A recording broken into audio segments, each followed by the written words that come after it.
বিভিন্ন গল্প শোনার একটাই স্টেশন, দ্য স্টোরি হল্ট। শুনতে হলে থামতে হবে, দ্য স্টোরি হল্টে নামতে হবে।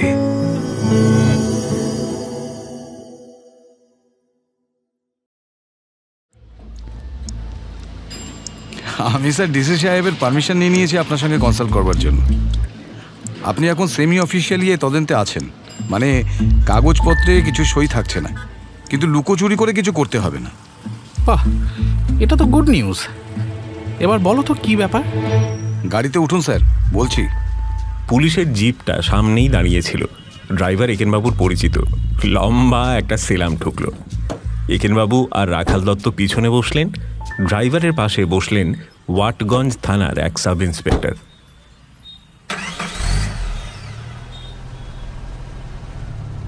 রাখাল দত্ত বললেন, মনে হচ্ছে বিকাশ সেনের আইডেন্টিক্যাল কেস। 22 ক্যালিবার হ্যান্ডগান দিয়ে মাথায় গুলি করে খুন করা হয়েছে।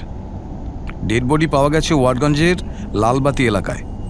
হয়তো সোনাগাছিতে এই বডিটা ফেলে আসার প্ল্যান ছিল, কিন্তু গত 8 দিন হলো সোনাগাছিতে 24 ঘন্টা পুলিশ টহল চলছে। ইন্টারেস্টিং। কিন্তু সোনাগাছিতে বডি ফেলে আসবে ভাবছিলে কেন? বলছি। তার আগে বলি, যিনি খুন হয়েছেন তার নাম তন্ময় দত্ত। খুনটা কোথায় করা হয়েছে বোঝা যাচ্ছে না, তবে ঘড়ি, মোবাইল, পয়সা কড়ি সব কিছুই হাওয়া।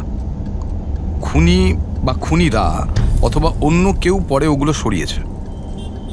ভাগ্যক্রমে প্যান্টের একটা গুপ্ত পকেটে রাখা ক্রেডিট কার্ড, লাইব্রেরি কার্ড আর ড্রাইভার্স লাইসেন্স সবার চোখ এড়িয়ে গেছে। যাই হোক, খোঁজ খবর করে এখনো পর্যন্ত যেটুকু জানা গেছে সেটা হলো ভদ্রলোক একজন এনআরআই, নিউ ইয়র্কের কোনো একটা ইউনিভার্সিটিতে পড়াতেন। যাদবপুরে ফার্মাসি ডিপার্টমেন্টে ভিজিটিং প্রফেসর হয়ে মাস 6 আগে এসেছিলেন। এর মধ্যেই এতগুলো খবর জেনে ফেললে? যাই বলো ভাই, অ্যামেজিং। তা নয় স্যার, ওয়াটগঞ্জ থানার ওসির সঙ্গে যাদবপুরের এক মাস্টারমশাইয়ের খুব চেনা জানা। যাদবপুর ইউনিভার্সিটির লাইব্রেরি কার্ড দেখে ওসি সেই মাস্টারমশাইকে ফোন করেন। লাকিলি সেই মাস্টারমশাই তন্ময় দত্তকে চিনতেন, তার কাছ থেকে খবরগুলো পাওয়া গেছে। তিনি কি বডি আইডেন্টিফাই করেছেন? না, এখনো করেননি। কেন, আপনি কি ভাবছেন তন্ময় দত্তের আইডেন্টিটি কেউ ডেড বডির পকেটে ঢুকিয়ে দিয়েছে? সবই সম্ভব। তন্ময়বাবু ম্যারিড না সিঙ্গেল? বোধহয় ম্যারিড, কিন্তু মাস্টারমশাই সে ব্যাপারে শিওর নন। কোথায় কার সঙ্গে থাকতেন তার খোঁজ চলছে। যেটা মোস্ট ইন্টারেস্টিং সেটা হলো বুক পকেটে একটা কাগজ পাওয়া গেছে। তাতে লেখা ইয়োর নাম্বার 1/2। 1/2? বিকাশ সেনের পকেটে তো 1/4 পাওয়া গিয়েছিল। এক্স্যাক্টলি, সেই একইভাবে কাগজ কেটে সংখ্যাগুলো আঠা দিয়ে সাঁটা হয়েছে। ছাপা অক্ষরগুলো দেখতে একই রকম, তবে কাগজের কোয়ালিটি মনে হয় আলাদা। কোনটার কোয়ালিটি? যে কাগজের টুকরো আঠা দিয়ে লাগানো হয়েছে না যার ওপর লাগানো হয়েছে? যেগুলো লাগানো হয়েছে। আগের কাগজের কোয়ালিটি ভালো ছিল, এটা কাটা হয়েছে সাধারণ কোনো কাগজ থেকে, সম্ভবত জেরক্স করা কাগজ। ইন্টারেস্টিং। ধরে নিচ্ছি এই কাগজেও কোনো ফিঙ্গারপ্রিন্ট পাওনি, তাই তো? না, পাওয়া যায়নি। গুলিটা ব্যালিস্টিক্স টেস্টের জন্য পাঠানো হয়েছে বিকাশ সেন আর তন্ময় দত্তকে একই হ্যান্ডগান দিয়ে খুন করা হয়েছে কিনা সেটা জানতে। I see. তো তুমি এখন কি ভাবছো? ভাবছিলাম কপি ক্যাট মার্ডার হতে পারে কিনা, সেই জন্যই বলছিলাম সোনাগাছির কথা। কপি ক্যাট মার্ডার ভাবছো কেন? কাগজ থেকে কেটে আঠা দিয়ে সংখ্যা আটকানোর ব্যাপার তো বাইরের লোকেদের জানার কথা নয়। ভিতরের লোক হলে অবশ্য অন্য কথা। যাই হোক, ব্যালিস্টিক টেস্টের রেজাল্ট পেলে নিশ্চিত হওয়া যাবে। এখন বলো, টাইম অফ ডেথ কখন? রাতে কোনো একটা সময়। এবার সামনে বসা সাব ইন্সপেক্টরটি উত্তর দিলেন, ভোর 5টা নাগাদ বডিটা দেখতে পেয়ে লোকাল চায়ের দোকানের একটা ছেলে আমাদের ফোন করে। এসে দেখে ততক্ষণে রাইগার শুরু হয়ে গেছে। তার মানে অন্তত ঘন্টা 3-4 আগে মারা গেছে। ছেলেটা ওখানে কি করছিল? ওই সময় এসে নোংরা কাপ ডিশগুলো ধোয়, একটু ঝাঁটফাট দেয় আর কি। মালিক আসে বলল 6টা নাগাদ। এই সব কথাবার্তার মধ্যেই ওরা গন্তব্যস্থলে পৌঁছলেন।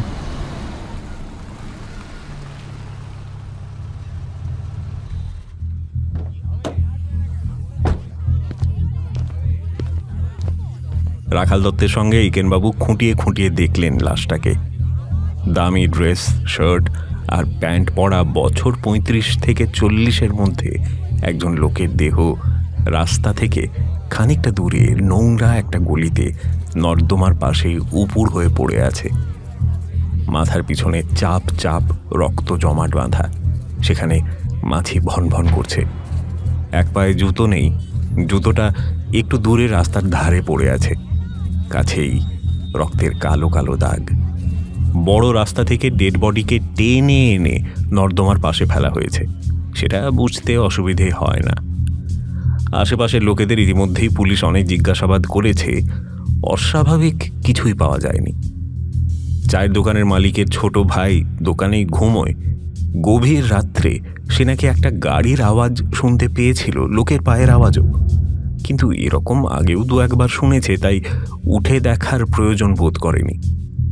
কখন গাড়ির আওয়াজ শুনেছে অবশ্য বলতে পারেনি, তবে সে ঘুমোতে গেছে রাত 11টা নাগাদ। অতএব গাড়িটা তার পরে এসেছিল।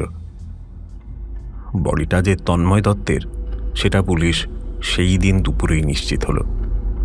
ওয়াটগঞ্জের ওসির পরিচিত সেই অধ্যাপক মর্গে এসে দেহটা শনাক্ত করে গেলেন। তন্ময় দত্তের মোবাইল নাম্বার অধ্যাপক জানতেন। মোবাইল কোম্পানির রেকর্ড দেখে জানা গেল ওটা বন্ধ হয়ে গিয়েছিল সন্ধ্যা 7টা নাগাদ টলি ক্লাবের কাছাকাছি কোনো জায়গায়। তারপর থেকে সেটা আর চালু করা হয়নি। টলি ক্লাবের কাছাকাছি কোথাও খুন করা হয়েছে কি না বোঝা যাচ্ছে না, তবে মনে হয় একাধিক দুষ্কৃতী এর সঙ্গে জড়িত। নালার ধারে যেখানে বডি ফেলা হয়েছে সেখানে কাদায় কয়েকটা জুতোর ছাপ, তবে ভিড় করে আসা জনতার পায়ের ছাপে সেগুলো অস্পষ্ট হয়ে গেছে। তার মধ্য থেকেই অন্তত 2টো আলাদা জুতোর ছাপ পুলিশ উদ্ধার করেছে। ছাপগুলো গভীর। এখন পর্যন্ত পুলিশের যা থিওরি সেটা হলো বডিটা সম্ভবত 2 জন দুষ্কৃতী মিলে চ্যাংদোলা করে নিয়ে নালার ধারে ফেলেছে।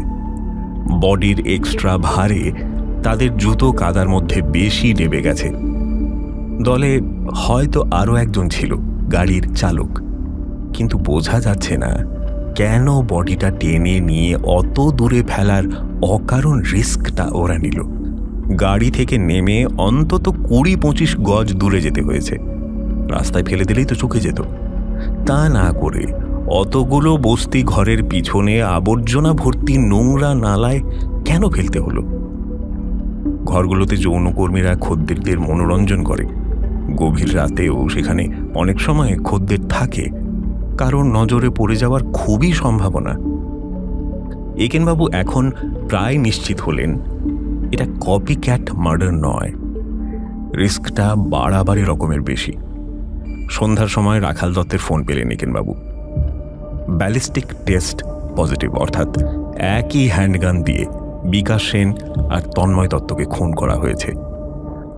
আর কাগজে ছাপা অক্ষরে যে সংখ্যা দুটো পাওয়া গেছে সেগুলোর সঙ্গে বিকাশ সেনের পকেটে পাওয়া ছাপা অক্ষরগুলোর কোনো তফাৎ নেই। মনে হয় জেরক্স করা হয়েছে একই ম্যাগাজিন বা কাগজ থেকে। অর্থাৎ সন্দেহ নেই যে দুজনেই খুন হয়েছে একই দলের হাতে। কিন্তু 1-এর 4 আর 1-এর 2 এই দুটো ভগ্নাংশের অর্থ কি? বোঝাই যাচ্ছে একটা মেসেজ, কিন্তু কি মেসেজ? এটা তারিখ নয়, বাড়ির ঠিকানাও নয়।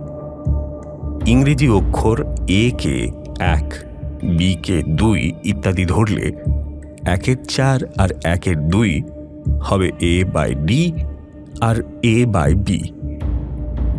কি অর্থ হতে পারে সেগুলোর? একেনবাবু আকাশ পাতাল ভেবেও হদিশ পেলেন না। পরদিন থেকে টিভি এবং দৈনিক পত্রিকাগুলোতেও এই নিয়ে তুমুল আলোড়ন শুরু হলো। তন্ময় দত্ত নিরীহ অধ্যাপক, বইপত্র ও ছাত্রদের নিয়ে সময় কাটাতেন। 14 বছর বিদেশে ছিলেন। সেখানেই বিশ্ববিদ্যালয়ে পড়াশুনো, বিবাহ, অধ্যাপনা সব কিছু। কলকাতার সঙ্গে যোগাযোগ বলতে ছিল বছরে একবার কয়েক সপ্তাহের জন্য মাকে দেখে যাওয়া। এইবারই মা খুব অসুস্থ বলে আমেরিকান ইউনিভার্সিটি থেকে স্যাবাটিক্যাল নিয়ে যাদবপুরে ভিজিটিং প্রফেসর হয়ে এসেছিলেন। আমেরিকান বউ, 2 ছেলেকে নিয়ে নিউ ইয়র্কে আছেন। পুলিশ করছেটা কি? বুঝছে না যে কলকাতার লালবাতি অঞ্চল এখন শুধু রমরমিয়ে দেহ ব্যবসা, চোলায় মদের ঠেক আর গুন্ডা বদমাইশদের রাজত্ব নয়, বিকৃত মনস্ক খুনিদেরও তীর্থস্থান হয়ে উঠেছে। খুনির দলের একটা নামকরণ হয়ে গেল, রেড লাইট কিলার্স। এদের টার্গেট বিকাশ সেন, তন্ময় দত্তের মতো সচ্ছল, সফল, প্রতিষ্ঠিত বাঙালির যুব সমাজ। মাত্র 2টো খুন থেকে এত বড় সিদ্ধান্তে কিভাবে আসা হলো সেই নিয়ে অবশ্য 2-1জন প্রশ্ন তুললেন। তাদের উল্টে প্রশ্ন করা হলো প্রথমে 1-এর 4 আর তারপর 1-এর 2। এই সংখ্যাগুলোর অর্থ কি? এর মধ্যেই লুকিয়ে আছে অশনি সংকেত। এইসব চেঁচামেচির যা স্বাভাবিক ফল সেটাই হলো। রাখাল দত্ত অস্বাভাবিক চাপের মধ্যে পড়লেন। মুখ্যমন্ত্রী, পুলিশ মন্ত্রী, স্বরাষ্ট্র সচিব, কমিশনার, ডিসি সবাই চাপ দিচ্ছেন কয়েকদিনের মধ্যে দোষীকে অ্যারেস্ট করতে হবে। বাস্তবে যেটা অসম্ভব। এর মধ্যে তন্ময় দত্তের স্ত্রী লিজ দত্তের ছবি বড় করে কয়েকটা পত্রিকায় উঠল। প্লেন থেকে নামছেন স্বামীর শেষকৃত্য ও অন্যান্য করণীয় কাজগুলি করতে। একাই এসেছেন, বাচ্চাদের দাদু দিদিমার কাছে রেখে। পরদিন একটা পত্রিকায় ছোট ইন্টারভিউ ছাপা হলো। লিজের কোনো সময়ে কলকাতা ভালো লাগতো না। 10 বছরের বিবাহিত জীবনে শুধু একবার এসেছেন এবং এবার দ্বিতীয়বার, আর নিঃসন্দেহে এটাই শেষ। লিজের বক্তব্য, একমাত্র মায়ের টানেই তন্ময় আসত। কলকাতার প্রতি ওরও কোনো আকর্ষণ ছিল না। এবার এটা কতটা সত্য না স্বামীকে সদ্য হারিয়ে শোকার্ত স্ত্রীর বিলাপ, কে বলতে পারে। একেনবাবুর মাথায় এখন ঘুরছে, প্রতি বছরই তন্ময় দত্ত আসতেন, মাকে দেখতেই নিশ্চয়ই আসতেন, কিন্তু এসে আর কি এমন করতেন যার জন্য ওর এই পরিণতি হল? বিকাশ সেনের হত্যাকাণ্ড আর তন্ময় দত্তের খুন হওয়া কি বিচ্ছিন্ন ঘটনা, না এর মধ্যে যোগ আছে? সেক্ষেত্রে ওদের পরিচিত জগতে কে বা কারা আছেন যারা দুজনকেই চিনত? এ নিয়ে নিশ্চয়ই পুলিশ খোঁজ খবর শুরু করেছে, পরে রাখাল দত্তের কাছ থেকে উদ্ধার করতে হবে। আপাতত একেনবাবুর প্রথম কাজ হলো তন্ময় দত্তের মার সঙ্গে যোগাযোগ করা। ঠিকানাটা পেয়ে গেলেন রাখালবাবুর কাছে। তন্ময় দত্তের মা একমাত্র সন্তানের মৃত্যুতে একেবারেই ভেঙে পড়েছেন। হার্টে রুগী, তার উপর কোমর ভেঙে প্রায় 1 বছর ধরে শয্যাশায়ী। ছেলের মৃত্যুর নিদারুণ সংবাদ ছাড়াও নিজের ভবিষ্যৎ অনিশ্চয়তার কথা ভেবে তিনি প্রায় বাকশক্তি রহিত। একেনবাবু ওর কাছে যতক্ষণ ছিলেন প্রায় পুরোটা সময়ই উনি কেঁদে গেলেন। অসংলগ্নভাবে ছেলের স্মৃতিচারণ করলেন। ছোটবেলায় স্বামী জোর করে ছেলেকে বোর্ডিং স্কুলে ভর্তি করে দিয়েছিলেন। তারপর বেনারসে ফার্মেসি পড়তে চলে গেল, আর সেখান থেকে আমেরিকা। ছেলেকে সারা জীবন কাছে পাননি। নাতি নাতনিকেও শুধু একবারই দেখেছেন বৃদ্ধা। হিন্দুস্থান পার্কে যে বাড়িতে উনি আছেন সেটা উনি ছেলেকে গিফট করে দিয়েছেন গত বছর। পুরোনো আমলের বেশ বড় 2তলা বাড়ি। আশেপাশে সবগুলোই এখন 4তলা অ্যাপার্টমেন্ট হয়ে গেছে। তবে মায়ের শরীরের কথা ভেবে তন্ময় দত্ত বাড়িটাকে প্রমোটারের কাছে দেওয়ার কথা ভাবেননি। এবার ছেলের বউ এখন কি করবে কে জানে। বউ লিজ দত্ত কলকাতায় এসেছেন সেটা বৃদ্ধা শুনেছেন, তবে কলকাতায় এসে লিজ শাশুড়ির সঙ্গে একবারও দেখা করেননি। আছেন একটা 5 স্টার হোটেলে। হিন্দুস্থান পার্ক থেকে একেনবাবু যাদবপুর ইউনিভার্সিটিতে গেলেন। সেখানে তন্ময় দত্তের বেশ কয়েকজন সহকর্মীর সঙ্গে কথা হলো। সকলেই শকড। শুনলেন উনি সকাল সকাল ইউনিভার্সিটিতে আসতেন, নিজের রিসার্চ আর পড়ানো নিয়েই ব্যস্ত থাকতেন। অন্যান্য অধ্যাপকদের সঙ্গে মিশতেন না তা নয়, তবে বন্ধুত্ব বলতে যা বোঝায় তা কারো সঙ্গে ছিল না। একজনের কথায়, হি ওয়াজ এ লোনার। ইউনিভার্সিটির বাইরে কি করতেন কেউই জানে না। তবে মাঝে মাঝে বাড়িতে বেশ দেরি করে ফিরতেন। সেটা ওর মায়ের থেকে একেনবাবু উদ্ধার করেছিলেন। কোথায় যেতেন সেটা মা জানতেন না। নিশ্চয়ই কোনো বন্ধু টন্ধু হবে, তবে ইউনিভার্সিটির কেউ নয়। সহকর্মীদের সঙ্গে কথা বলে একেনবাবুর এটাই মনে হলো। ওর আন্ডারে রিসার্চ করছিল একটি ছাত্রী, বেশ মিষ্টি চেহারা। তাকেও প্রশ্ন করলেন কিছুক্ষণ। স্যারের প্রশংসা ছাড়া আর কিছুই উদ্ধার হলো না। ট্রাভেল এজেন্সি থেকে গাড়ি ভাড়া করলে জানা যেত কোথায় কোথায় ওর যাতায়াত ছিল, কিন্তু উনি ঘুরতেন ট্যাক্সি নিয়ে। রাখালবাবু অনুরোধ করলেও তন্ময় দত্তের মৃত্যু নিয়ে একেনবাবু মাথা ঘামাতেন না। উনি এসেছেন বিকাশ সেনের হত্যাকারীকে খুঁজে বের করতে, কলকাতা পুলিশের সমস্যা মেটাতে নয়। ঘটনাচক্রে এখন যা মনে হচ্ছে দুটো রহস্যের সমাধানই হয়তো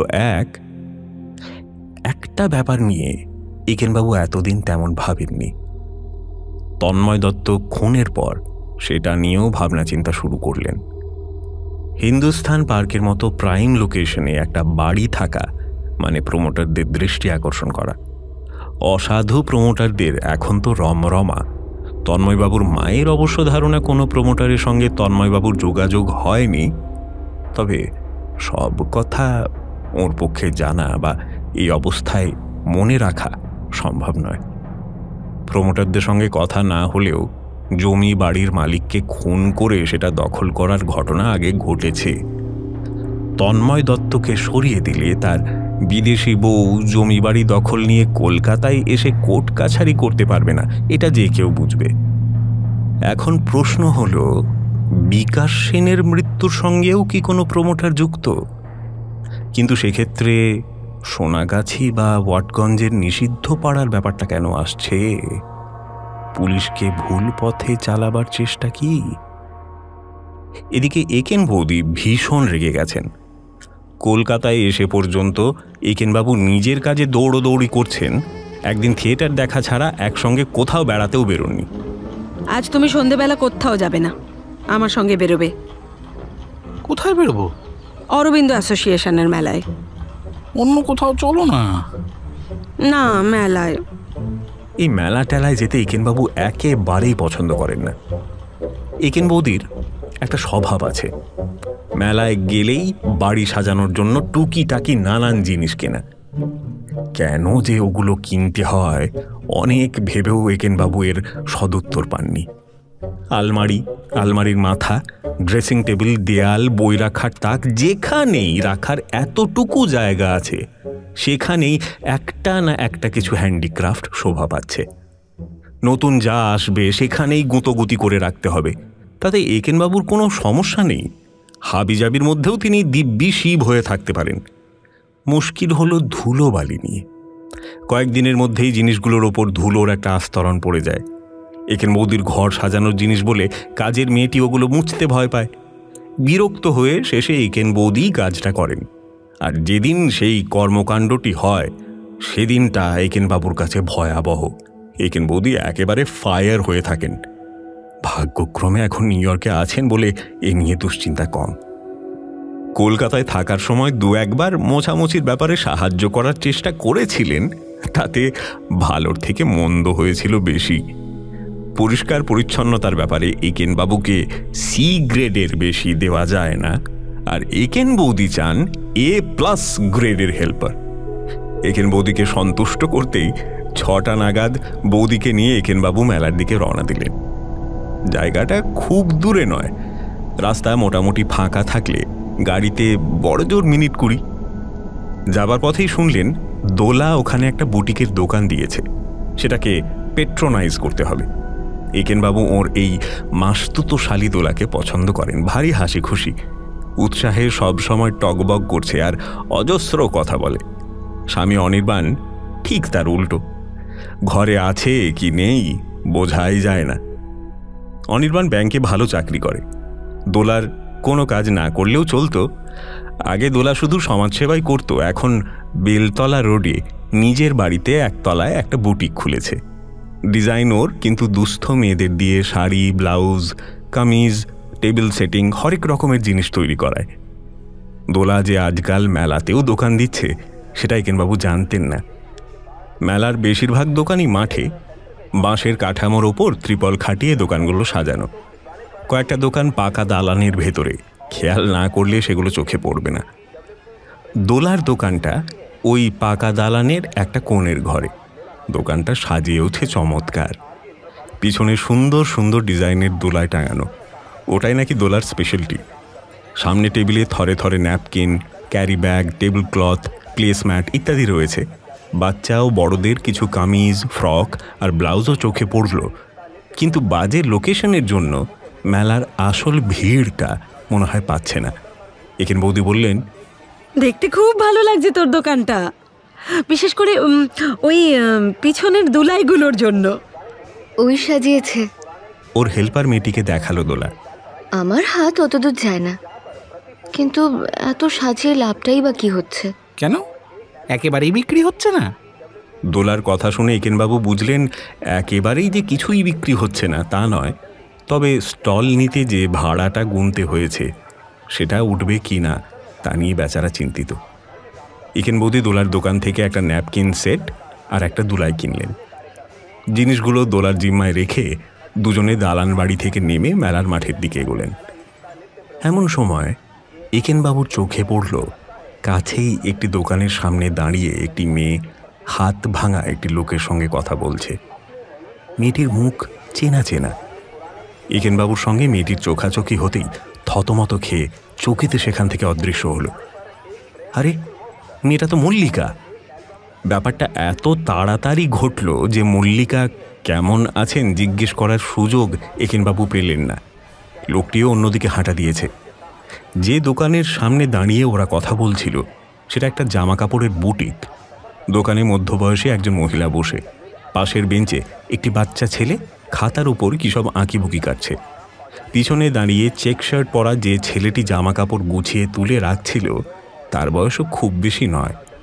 একেনবাবু মহিলাটিকে জিজ্ঞেস করলেন, কিছু মনে করবেন না ম্যাডাম, এখানে দাঁড়িয়ে যে দুজন গল্প করছিলেন তাদের আপনি চেনেন? কার কথা বলছেন? ওই যে ভদ্রলোক যার হাত ভাঙা। ভদ্রমহিলা মাথা নাড়লেন। দোকানের হেল্পার ছেলেটি সামনে এগিয়ে এলো। কার খোঁজ করছেন? ওই মলাদার? হ্যাঁ হ্যাঁ, ওর সঙ্গে আমার একটা দরকার ছিল। আমি এদিকে আস্তে আস্তেই উনি চলে গেলেন।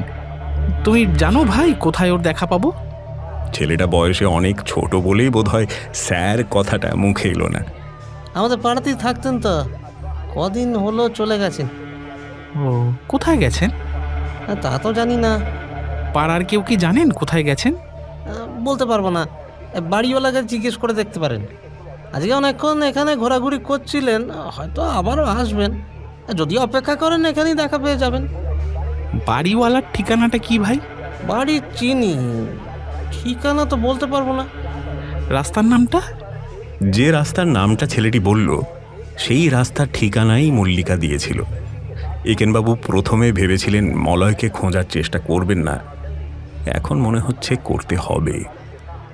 বোঝাই যাচ্ছে হঠাৎ করে মল্লিকার সঙ্গে মলয়ের এখানে দেখা হয়নি, নইলে একেনবাবুকে দেখে এভাবে অদৃশ্য হতো না মল্লিকা, মলয়ও না। মল্লিকার জন্যই মলয় এখানে অপেক্ষা করছিল তাহলে, কিন্তু কেন? এর উত্তরটা জানা দরকার। এসব কথাবার্তার ফাঁকে একেনবাবু খেয়াল করছিলেন বাচ্চা ছেলেটা বারবার ওর দিকে তাকাচ্ছে আর টুকটুক করে কি জানি খাতায় লিখছে। একটু মজাই লাগলো। কি লিখছে ছেলেটা? মুখ ফিরিয়ে ভালো করে ওর দিকে তাকাতেই খাতা নিয়ে ছুট লাগালো। দেখো তো কোথায় পালালো। ছেলেটাকে এনে হয়েছে এক জ্বালা। একেনবাবু একটু অপ্রস্তুত হয়ে পড়লেন। ওভাবে বাচ্চাটার দিকে তাকানো বোধ হয় ঠিক হয়নি। এসবের মধ্যে আবার একেন বৌদি কোথায় চলে গেছেন কে জানে। ভিড়ের মধ্যে তাকে খুঁজে পেতেই অনেকটা সময় কেটে গেল। তারপর দুজনে মিলে দোকানে দোকানে কিছুক্ষণ ঘুরলেন। এক জায়গায় গান বাজনা হচ্ছিল, সেখানেও দাঁড়ালেন। বেশ কিছু চেয়ার ফাঁকা পড়েছিল। একেন বৌদিকে জিজ্ঞেস করলেন, বসবে নাকি? না, চলো জিনিসগুলো নিয়ে বাড়ি যাই। দোলার দোকানে জিনিসগুলো তুলতে এসে দেখলেন দোকানের সামনে একটি লোকও দাঁড়িয়ে নেই। কাজের মেয়েটিও অদৃশ্য। বুথে অবশ্য দোলা একা নয়, পাশে যে বসে আছে তাকে দেখে একেনবাবু আশ্চর্য হলেন। খাতা হাতে সেই ছোট্ট ছেলেটি। একেনবাবুকে দেখা মাত্র ছেলেটা আবার পড়ি কি মরি করে দৌড় লাগালো। একেনবাবু শালিকে জিজ্ঞেস করলেন, ছেলেটা কে? বনুদির ছেলে, মাথা একটু গোলমাল, কিন্তু ভারী লক্ষ্মী ছেলে। ছবি আঁকতে ভালোবাসে বলে বনুদি ওর দোকানে আজ নিয়ে এসেছে। এক জায়গায় বসিয়ে রাখে কার সাধ্যি। পালালো যে, হারিয়ে যাবে না তো? হারাবে কেন? ওই তো ছোট নোট পেছন পেছন গেল। এ নিয়ে আর ভাবলেন না একেনবাবু। তা একেবারে একা যে ম্যাডাম, তা তোমার কাজের মেয়েটি গেল কোথায়? খেতে গেছে। বিক্রি বাট্টা কিছু হলো? কিচ্ছু বিক্রি হচ্ছে না জামাইবাবু। 2000 টাকা দিয়ে স্টল ভাড়া করেছি। আপনাদের কেনাটা বাদ দিয়ে সারাদিনে 800 টাকার জিনিস বিক্রি হয়েছে কিনা সন্দেহ। ওরে বাবা, স্টলের জন্য 2000 টাকা দিতে হয়? এত টাকা দিয়ে স্টল ভাড়া করতে হয় একেনবাবুর ধারণাই ছিল না। তাও তো এখানে অনেক কম। তা টাকা ওঠে কি করে? কত টাকার জিনিস বেচতে হয়? হ্যাঁ, তা অন্তত 7-8 হাজার টাকার। নইলে কিছুই হাতে থাকে না। পরিশ্রমী সার। 3টে বড় বড় সুটকেসে মাল নিয়ে ট্যাক্সি করে এসেছি। যেগুলো বিক্রি হবে না সেগুলো নিয়ে আবার ট্যাক্সি করে ফিরতে হবে। আর ওই 2টো মেয়ে আছে, ওরা তো পালা করে আমার সঙ্গে এখানে বসে। তাদের আবার টাকা দিতে হবে। এবার অনির্বাণ ভীষণ রাগারাগি করবে। ও বারবার আমায় বলে মেলায় দোকান না দিতে। ঠিকই তো বলে, দিস কেন? কি যে বলো দিদি, 3 মাস আগে বিজয়গড়ের মেলায় দারুণ বিক্রি হয়েছিল। বিশ্বাস করতে পারবে না তুমি। কত হয়েছিল? হ্যাঁ, তা প্রথম দিনই 15,000 টাকার ক্যাশ সেল। একটা 4,000 টাকার হ্যান্ড পেটেন্ট কামিজ বিক্রি করেছিলাম ওখানে। সে কি রে, তুই এত দামের কামিজ এইসব মেলায় বিক্রি করার জন্য আনিস? না না, বিক্রির জন্য আনি না, আনি ডিসপ্লে করার জন্য। এক ভদ্রলোক দেখে বললেন, এটা কার ডিজাইন? বললাম আমার। একটু খ্যাপা লোকটা। বললেন, সত্যি বলছেন? তখন সত্যি কথাটাই বললাম। ডিজাইনটা আমি পেয়েছি দুস্থ আশ্রমের এক মেয়ের কাছ থেকে। জিজ্ঞেস করলেন কত দাম। বাড়িয়ে বললাম 4,000 টাকা। ভেবেছিলাম দাম শুনে পালাবে। ও মা, মোটেও না, ক্যাশ টাকা দিলেন। তবে সেই সঙ্গে আরও প্রশ্ন, মেয়েটি কোথায় থাকে? তো আমি বললাম সে আর বেঁচে নেই। কোথায় থাকতো, নারী উদ্ধার আশ্রমে, আপনাকে কেন ডিজাইনটা দিল, এরকম কত যে প্রশ্ন, বিশ্বাস করবে না। একটা কামিজ কিনতে এত প্রশ্ন? কত যে এরকম লোক আসে দোকানে, আর 4,000 টাকা দিয়ে কিনছে। একটু না হয় কথা বললাম তার সঙ্গে। তাই মহিলাটি কে রে, যার দৌলতে তুই 4,000 টাকার কামিজ বিক্রি করতে পারলি? রাস্তা থেকে তুলে আনা এক এইডসের রোগিনী, একেবারে শেষ অবস্থায় ছিল। নারী উদ্ধার আশ্রমে যখন আমি ভলেন্টিয়ারি করতাম, তখন মাঝে মাঝে ওর সঙ্গে গিয়ে গল্প করতাম, যাতে কষ্ট ভুলে থাকতে পারে। তো হলো কি, মৃত্যুর কয়েকদিন আগে আমি বুটিকের জিনিস তৈরি করে শুনে বলল, আমার কাছে একটা সুন্দর ডিজাইন আছে, তোমাকে সেটা দিতে পারি। একটা কামিজের ওপর হ্যান্ড পেন্ট করা ডিজাইন। কামিজটা বহু পুরনো, কিন্তু যত্ন করে রাখা ছিল বলে ডিজাইনটা নষ্ট হয়নি। সেটাই কপি করে কামিজটা বানাই। এবার কেউ যে 4,000 টাকা দিয়ে ওটা কিনবে আমি কল্পনাও করিনি। টাকা থাকলে অনেক কিছুই করা যায়, আমাদের নেই বলেই পারি না।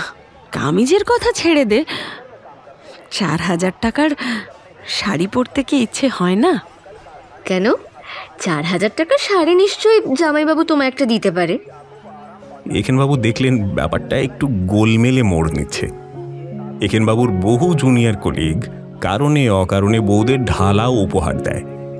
একেনবাবুর সে ক্ষমতা নেই।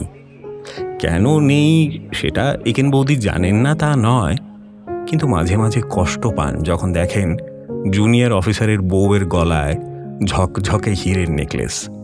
ওর তো বিয়েতে পাওয়া সেই সিকি ভরি সোনার হার। ভাগ্যিস এই সময় রাখাল দত্তের একটা ফোন আসায় ব্যাপারটা ধামাচাপা পড়ল। আবার মার্ডার।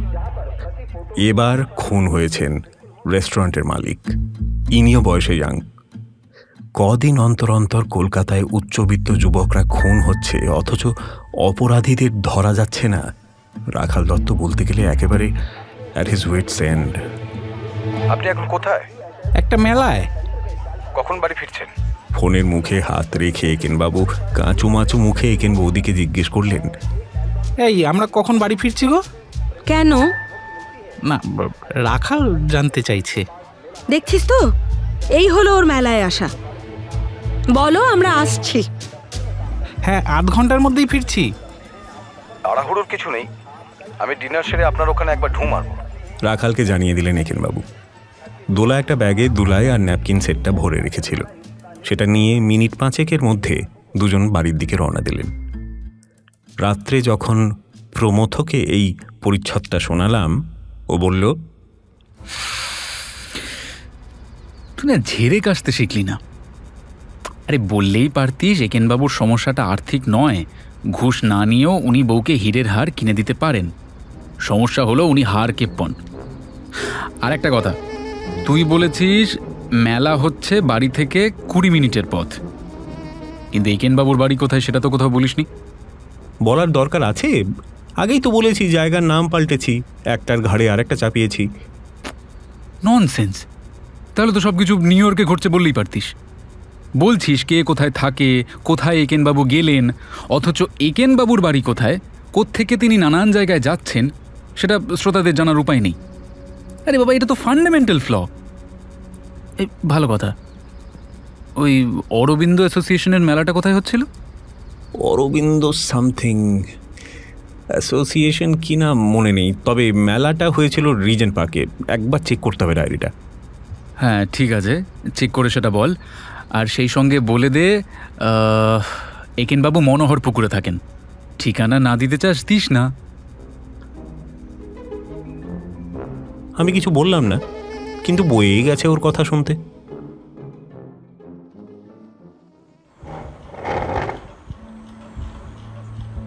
রাত 9টা নাগাদ রাখাল দত্ত এলেন। তার আগেই অবশ্য খুনের খবরটা একেনবাবু টিভিতে পেয়ে গেছেন।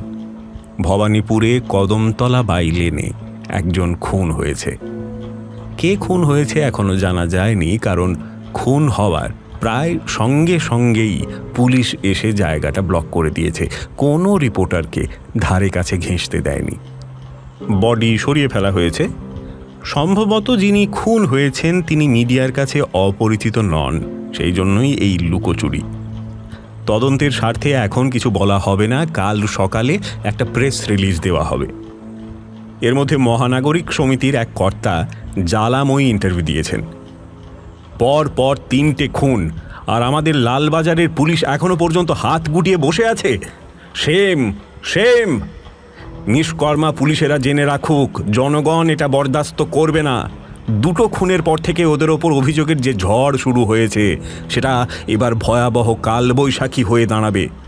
পুরো লালবাজার কাঁপবে, পুলিশের বহু কর্তা গদি হারাবেন, মন্ত্রীরাও ছাড় পাবেন না, ইত্যাদি ইত্যাদি।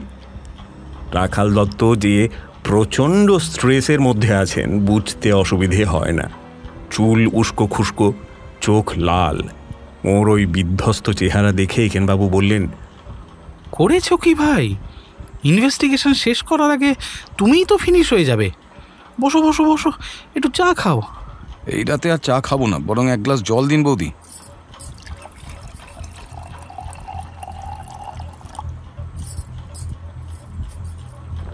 পুরো 1 গ্লাস জল ঢক ঢক করে খেয়ে রাখাল দত্ত বসলেন। যিনি খুন হয়েছেন তার নাম অরূপ চৌধুরী। অরূপ ওয়াজ আ সাকসেসফুল ম্যান। বয়স বছর 38। 3টে রেস্টুরেন্টের মালিক। তার মধ্যে একটা হলো দ্য নাইট, পার্ক স্ট্রিটে, কলকাতার নামি দামি লোকেদের রণাদেবুর জায়গা। ডিজি সাহেবও তার বান্ধবীকে নিয়ে বহুবার সেখানে খেতে গেছেন। অরূপকে উনি পার্সোনালি চেনেন। তাই আমাদের উপর হুকুম 7 দিনের মধ্যে খুনিকে ধরা চাই। বলুন স্যার, এটা কি সম্ভব? যাকে তাকে তো আর খুনি বলে ফাঁসিতে লটকানো যায় না।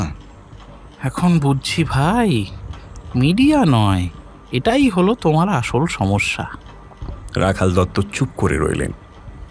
ডিজি সাহেবের সঙ্গে অরূপবাবুর এত চেনা জানা হলো কি করে? ঠিক বলতে পারবো না, মনে হয় আলাপ হয়েছিল ওই রেস্টুরেন্টেই। রেস্টুরেন্টের পাশেই অরূপের অফিস। প্রায় প্রতি সন্ধ্যাতেই রেস্টুরেন্টে অরূপ বসতো। বসতেন না বলে বসতো? খটকা লাগলো একেনবাবু। নামের পিছনে বাবু বাদ দিলেও রাখাল দত্ত এরকম ভুল করে না, কিন্তু সে নিয়ে মাথা ঘামালেন না। বললেন, আই সি, কদমতলা বাইলেন রাস্তাটা চেনা লাগছে। ওখানে অরূপবাবু কি করতে গিয়েছিলেন জানো? ওই জায়গাটার কাছে আর একটা রেস্টুরেন্ট, গরম ভাত। সেটা অবশ্য দ্য নাইটের মতো অত ফ্যান্সি নয়। গরম ভাত মিস্টার চৌধুরীর? আমি তো ওটা দেখেছি হাজরা আর নফরকুণ্ডুর লেনের মোড়ে, তাই না? এক্স্যাক্টলি, কদমতলা বাইলেন নফরকুণ্ডু লেন থেকে বেরিয়েছে। ওই রেস্টুরেন্টে কি উনি নিয়মিত আসতেন? যদ্দূর জানি না। গরম ভাতের দুটো ব্রাঞ্চ, একটা ভবানীপুরে আর একটা বেহালায়। দুটোই দেবু বলে এক ম্যানেজার চালান। তাকেও এইমাত্র জেরা করে এসেছি। যেটুকু উদ্ধার করেছি সেটা হলো গরম ভাত নিয়ে অরূপ খুব একটা মাথা ঘামাতো না। ক্যাশ ট্যাশগুলো দেবুই হ্যান্ডেল করত। প্রতি শনিবার সকালে দেবু অরূপের পার্ক স্ট্রিটের অফিসে গিয়ে হিসেবপত্র বুঝিয়ে দিয়ে আসতো।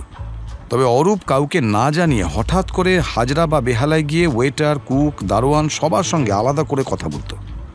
দেবুকে কাজের ভার দিলেও অরূপ ট্রাস্ট বাট ভেরিফাইতে বিশ্বাসী ছিল। I see. এটাও কি সেরকম একটা সারপ্রাইজ ভিজিট ছিল? তাই তো মনে হয়।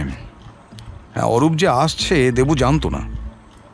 দেবু নিজেও হাজরায় ছিল না, ছিল বেহালা ব্রাঞ্চে। সেটা সত্যি কিনা খোঁজ নিয়েছো? এখনো নেওয়া হয়নি, তবে নিচ্ছি। অবশ্য মনে হয় না দেবু মিথ্যে কথা বলছে। ইন্টারেস্টিং। তারপর? অরূপ রেস্টুরেন্টে ঢোকেনি। রাস্তায় গাড়ি পার্ক করে নামতেই একটা কালো রঙের টাটা সুমো উল্টো দিক থেকে এপাশে এসে দাঁড়ায়। সেই গাড়ির ভেতর থেকেই কেউ ওকে গুলি করে। মাটিতে পড়ে যেতেই গাড়ি থেকে দুজন নেমে ধরাধরি করে ওকে গাড়িতে তোলার চেষ্টা করেছিল। দূরে দুটো ছেলে দাঁড়িয়েছিল, তারা চেঁচিয়ে ওঠে। সেই শুনে লোক দুটো বডি ফেলে রেখে গাড়িতে উঠে চম্পট দেয়। ঠিক ওই সময় হাজরা রোড থেকে একটা পুলিশ পেট্রোল নফরকুণ্ডু লেনে ঢুকছিল। তারা যখন কদমতলার মোড়ে আসে গাড়িটা অদৃশ্য হয়ে যায়। গাড়ির নম্বর পাওয়া গেছে? না, অন্ধকারে দূর থেকে নাম্বারটা দেখা যায়নি। এসব ক্ষেত্রে অবশ্য নম্বর দেখেও বিশেষ লাভ হয় না। তবে গাড়িটা কালো রঙের টাটা সুমো, সে বিষয়ে দুটো ছেলেই নিশ্চিত। পুলিশের পেট্রোল কার থেকে ফোন পেয়ে ভবানীপুর থানার লোক এসে সঙ্গে সঙ্গে জায়গাটা কর্ডন করে। আমি গিয়ে জায়গাটা ভালো করে দেখেছি। এবার কোনো এভিডেন্স নষ্ট হয়েছে বলে মনে হয়নি। কি বোঝা যাচ্ছে এখনো পর্যন্ত? অরূপের মার্ডারের সঙ্গে আগের দুটো মার্ডারের একদিক থেকে কোনো তফাৎ নেই। আততায়ী 22 ক্যালিবারের হ্যান্ডগান ব্যবহার করেছে। গুলিটা সাইড থেকে মাথায় লেগেছে। আমার ধারণা একই হ্যান্ডগান থেকে গুলি করা হয়েছে। তবে ব্যালিস্টিক টেস্টের রিপোর্ট না পাওয়া পর্যন্ত কনফার্ম করা যাবে না। অবভিয়াসলি খুনিরা এবার ডেড বডি ডাম্প করার সুযোগ পায়নি। উদ্দেশ্য নিশ্চয়ই সেটাই ছিল, নইলে ওই মৃতদেহটা গাড়িতে তোলার চেষ্টা করছিল কেন? পুলিশ যখন কাছে গেল ভদ্রলোক কি তখনও বেঁচে ছিলেন? কয়েক মিনিট বেঁচে ছিল, তবে কথা বলার শক্তি ছিল না। ধরে নিচ্ছি এবার কোনো কাগজ পাওয়া যায়নি। না স্যার, পাওয়া গেছে, তবে পকেটে নয়, কাছেই রাস্তার উপরে। সেটাই আমি খুঁজছিলাম, পেয়েও গেলাম। আগের মতো একইভাবে কাগজ কেটে লাগানো, তাতে লেখা ইয়োর নাম্বার 75। তাড়াহুড়োতে খুনিরা পকেটে ঢোকাতে পারেনি, গাড়ি নিয়ে পালাবার সময় ফেলে দিয়ে গেছে। এটা তো কনফিউজিং ভাই। 75 কেন? আমিও তাই ভাবছি স্যার। ভগ্নাংশ থেকে একেবারে 2 অঙ্কের সংখ্যা। মেসেজ একটা নিশ্চয়ই আছে, কিন্তু কি সেটাই প্রশ্ন। এই শেষ সংখ্যাটাই কেমন জানি গুলিয়ে দিচ্ছে। আগের দুটোতে কিছু খুঁজে পেয়েছিলেন নাকি স্যার? মনে হচ্ছিল, এখন বুঝছি সেটা ভুল। ফ্র্যাঙ্কলি আমি লিটল কনফিউজড। ভালো কথা, তোমাদের ক্রাইম ল্যাব থেকে কোনো খবর পেয়েছো? মানে কোত্থেকে আগের কাগজগুলো কাটা হয়েছে? না স্যার, এখন পর্যন্ত কিছু পাইনি। উত্তরটা রাখালবাবু দিলেন ঠিকই, তবে ঠিক বুঝলেন না সেটা জেনে লাভ কি। ওর মাথায় অন্য দুশ্চিন্তা। মাত্র 7 দিন সময় আছে স্যার। আমাদের ডিজি সাহেব যা লোক, তারপরে জঙ্গলমহলে ট্রান্সফার স্যার। দাঁড়াও ভাই, একটু ভাবি। বিকাশ সেনের হত্যাকাণ্ড আর শেষের এই দুটো তো মনে হচ্ছে একই সূত্রে বাঁধা। একটার কিনারা হলে সুতো ধরে টান দিলে সবগুলোই বেরিয়ে আসবে। একটা জিনিস করবে? বলুন স্যার। একটু খোঁজ নিয়ে দেখো তো বিকাশ সেনের কোনো বাড়ি বা জমি জমা কলকাতায় আছে কিনা। আপনি ভাবছেন খুনের সঙ্গে প্রমোটার জড়িত? হয়তো নয়, তবু সম্ভাবনাটা বাদ দেবার আগে একটু খতিয়ে দেখা দরকার। হয়তো নয় কেন? উত্তরটা রাখাল দত্ত বোধহয় জানেন, তাও প্রশ্নটা করলেন। কারণ এই কাগজে লেখা সংখ্যাগুলো। প্রমোটার এইভাবে কাগজে নম্বর সেটে খুন করতে যাবে কেন? তা ঠিক, কিন্তু খুনি প্রমোটার যদি আমাদের ধোঁকা দিতে চায় তাহলে তো এইরকম কিছু একটা করেই ভুল পথে নিয়ে যাবে। এইটা মন্দ বলনি ভাই, একেবারে মোক্ষম বলেছ। ভুল পথে নিয়ে যাওয়ার জন্য ভালো অস্ত্র। যাই হোক, যে 3টে কাগজ পাওয়া গেছে সবগুলো আমায় দেখাতে পারবে? কালকেই নিয়ে আসবো। কপি হলে চলবে? আগে কপিটাই আনো, দরকার হলে পরে তোমাদের ক্রাইম ল্যাবে গিয়ে অরিজিনালটা দেখে আসবো। ও হ্যাঁ, আরেকটা কথা, কলকাতায় কতগুলো কালো রঙের টাটা সুমো আছে? সেটার খোঁজ করা হচ্ছে, তবে গাড়িটার রেজিস্ট্রেশন কলকাতার নাও হতে পারে। ট্রু। আরেকটা কাজ করো তো ভাই, খোঁজ নাও এই ধরনের গাড়ি কেউ সোনাগাছি বা ওয়াটগঞ্জ এরিয়াতে দেখেছে কিনা। সেটার খোঁজও করছি। মুশকিল হলো ওখানকার লোকজনের সঙ্গে কথা বলে এখনো পর্যন্ত প্রায় কিছুই জানা যায়নি। মনে হয় না বিশেষ কিছু জানা যাবে বলে।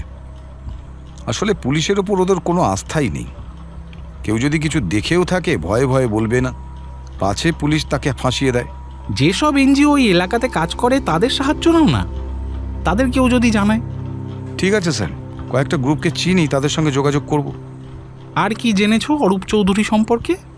অরূপ সম্পর্কে অনেক খবর জানি। এমনিতে মিশুকে লোক ছিল, কিন্তু তেমনভাবে গভীর ঘনিষ্ঠতা কারোর সঙ্গেই ছিল না। বাইপাসের ওপর একটা মাল্টি স্টোরে অ্যাপার্টমেন্ট কমপ্লেক্সে একা থাকতো। বিয়ে করেছিল, কিন্তু স্ত্রীর সঙ্গে বনিবনা না হওয়ায় কয়েক বছরের মধ্যেই ডিভোর্স হয়ে যায়। রেস্টুরেন্টের ব্যবসায় নেমেছিল বছর 5 আগে। তার আগে ইন্স্যুরেন্স বেচত। দ্য নাইট রেস্টুরেন্টটা একসময় ওর মাসি মেশোর ছিল। নামেই মাসি মেশোর, আসলে মেশোর। মেশো ছিলেন বিহার ক্যাডারের আইপিএস অফিসার। 2 পয়সা নিশ্চয়ই কামিয়েছিলেন, নইলে কলকাতায় ওরকম একটা 5 স্টার রেস্টুরেন্ট খোলার ক্ষমতা অরূপের হতো না। যাই হোক, মাসির কোনো ছেলেপুলে না থাকায় ওই মাসির অংশটা অরূপকে দান করেছিলেন। মেশো বেশ কয়েক বছর হলো রিটায়ার করেছেন। এখন বৃদ্ধ মাসি মেশো কলকাতায় লেক টাউনে একটা বাড়ি করে রয়েছেন। আমি আমি সত্যিই মুগ্ধ। এর মধ্যেই তুমি এত সব খবর জেনে ফেলেছো? তার কারণ ওর এক্স ওয়াইফ ললিতা রায়কে আমি বিয়ের আগে থেকেই চিনি। আমাদের পাড়ায় এক সময় থাকতো, প্রেম করে ওদের বিয়ে হয়েছিল। ডিভোর্সের পরে ওরা কেউই আর বিয়ে করেনি। ললিতা সল্টলেকে বাপের বাড়িতেই থাকে। বেচারা খুবই আপসেট। তবে ছাড়াছাড়ি হয়ে গেলেও ওদের সম্পর্কের মধ্যে খুব একটা তিক্ততা ছিল না। ডিভোর্স হওয়ার পরেও ভালো রিলেশন, সচরাচর এটা বেশি দেখা যায় না। ডিভোর্স হয়েছিল কেন? Mutual consent. রাখাল দত্ত একেন বৌদি কাছাকাছি আছেন কিনা দেখে একটু ইতস্তত করে বললেন, আমার ধারণা অরূপ ওয়াজ ইম্পর্টেন্ট। ইম্পর্টেন্ট? কথায় কথায় ললিতা একবার ওরকম একটা হিন্ট দিয়েছিল। ফিজিক্যাল নয়, সাইকোলজিক্যাল কোনো প্রবলেম। তোমার সঙ্গে তো ভাই এই ললিতা ম্যাডামের খুব ঘনিষ্ঠ সম্পর্ক মনে হচ্ছে। স্যার, আমরা ছোটবেলা থেকে বন্ধু। তার মানে তুমি অরূপকে ব্যক্তিগতভাবে চেনো? চিনি মানে? উত্তর দিতে না চাইলে দিও না ভাই। আসলে স্যার, ললিতা যখন অরূপের সঙ্গে প্রেম করা শুরু করেছিল তখন আমি ওর জীবন থেকে একটু সরে গিয়েছিলাম। ওর ডিভোর্সের পর আবার যোগাযোগ হয়। I C. একেনবাবু এ নিয়ে আর কোনো প্রশ্ন করে রাখাল দত্তকে বিব্রত করলেন না।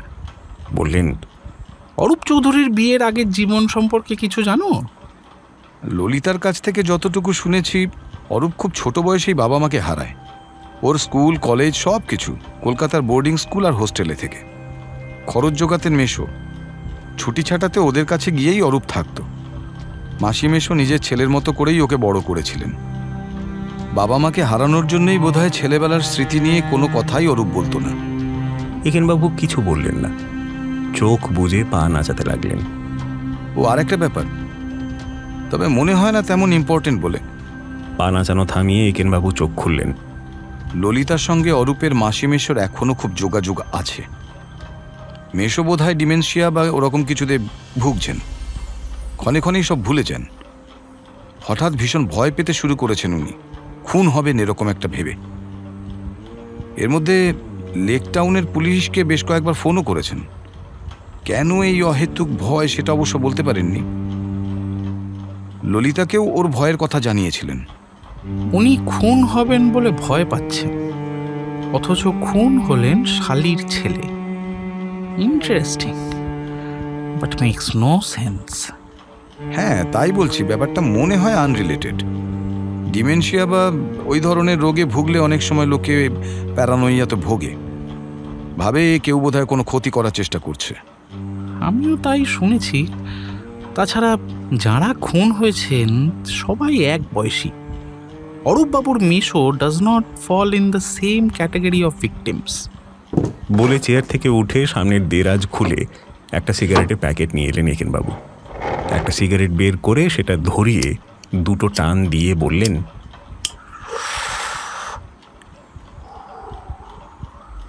ব্যাড হ্যাবিট ভায়া, ওদেশে গিয়ে ছেড়ে দিয়েছিলাম, এখানে এসে আবার এক দুটো খাচ্ছি। রাখাল দত্ত সিগারেটের ধোঁয়া একেবারেই সহ্য করতে পারেন না। ধোঁয়ার সামনে থেকে মুখটা সরালেন, তাও কাশি এলো। একেনবাবু সেটা দেখে বললেন, বদার করছি ভাই, তাই না? রাখাল দত্ত ভদ্রতা করে কিছু বললেন না। না, আর খাবো না। নিউ ইয়র্কে গেলে তো সেই ছাড়তেই হবে।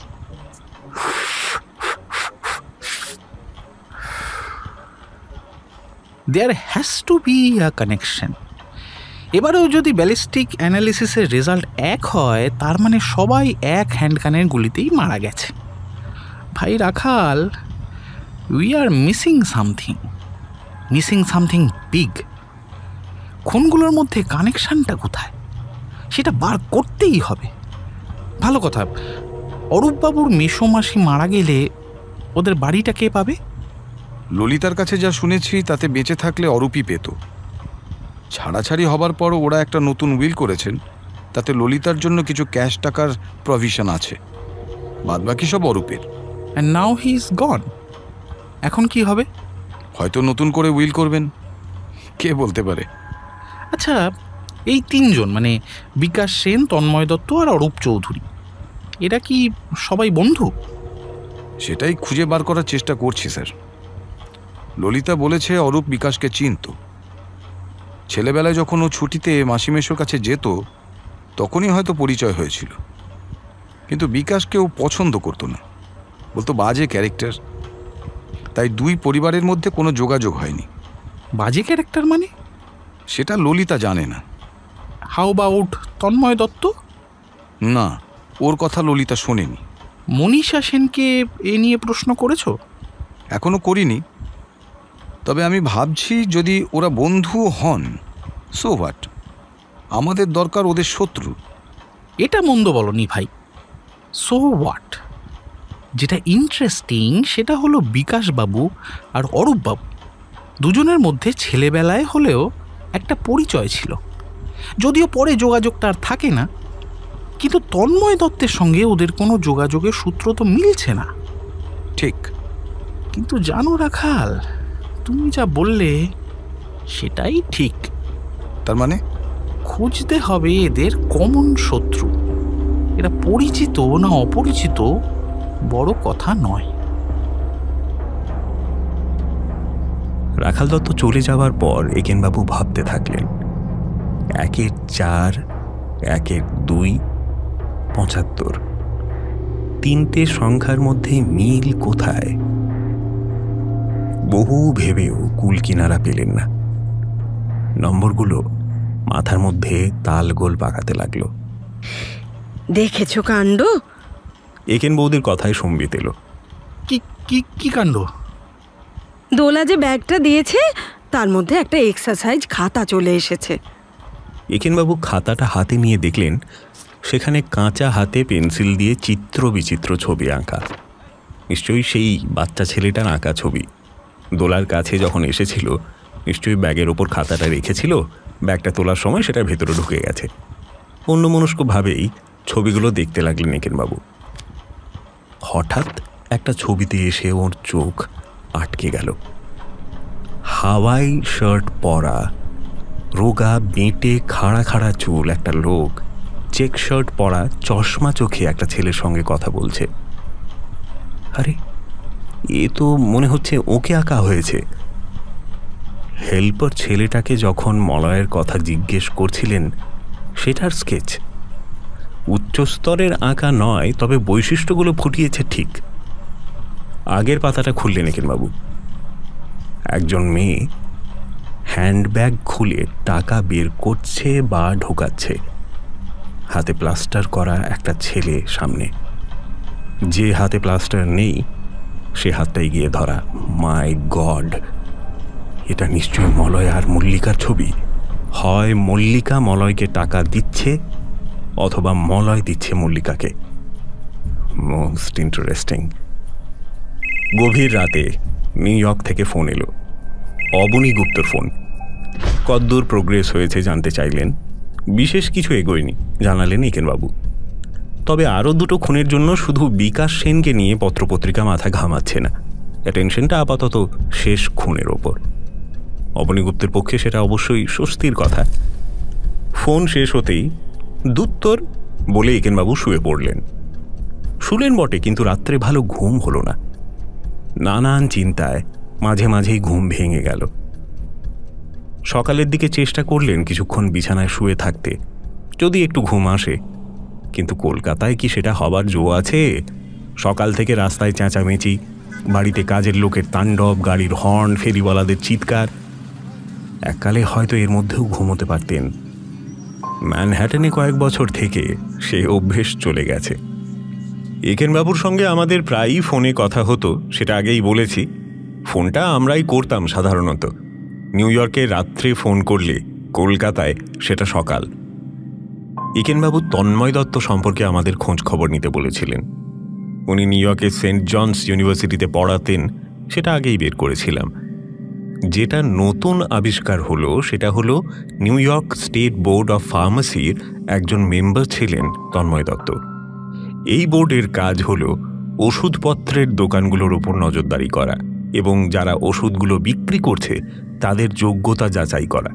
সেই সূত্রে অবনীগুপ্ত সঙ্গে ওর যোগাযোগ থাকাটা অস্বাভাবিক নয়। একেনবাবুকে রাত্রে ফোন করলাম। মনে হলো একেনবাবু খবরটা জেনে খুশি হলেন।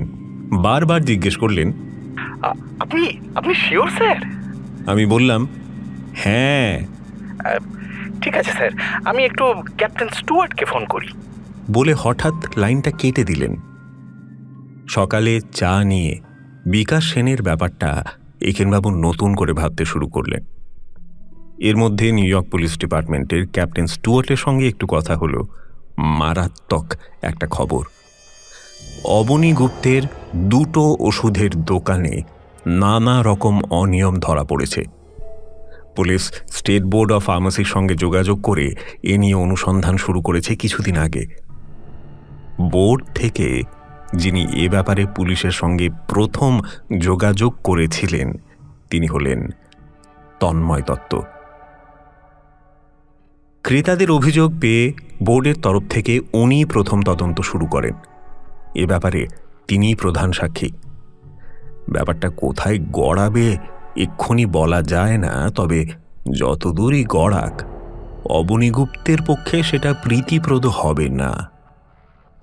তন্ময় দত্তের মৃত্যুতে অবনীগুপ্তের কিছুটা সুবিধা নিশ্চয়ই হলো, কিন্তু তন্ময় দত্তের খুনে অবনীগুপ্তের হাত থাকা এটা একটা উদ্ভট চিন্তা। নিউ ইয়র্কে বসে অবনীগুপ্ত কলকাতায় তিনটে লোককে মারতে যাবেন কেন? বিকাশ সেন ওর কোম্পানিকে এখানে প্রমোট করছে, তাকে মেরে কি লাভ?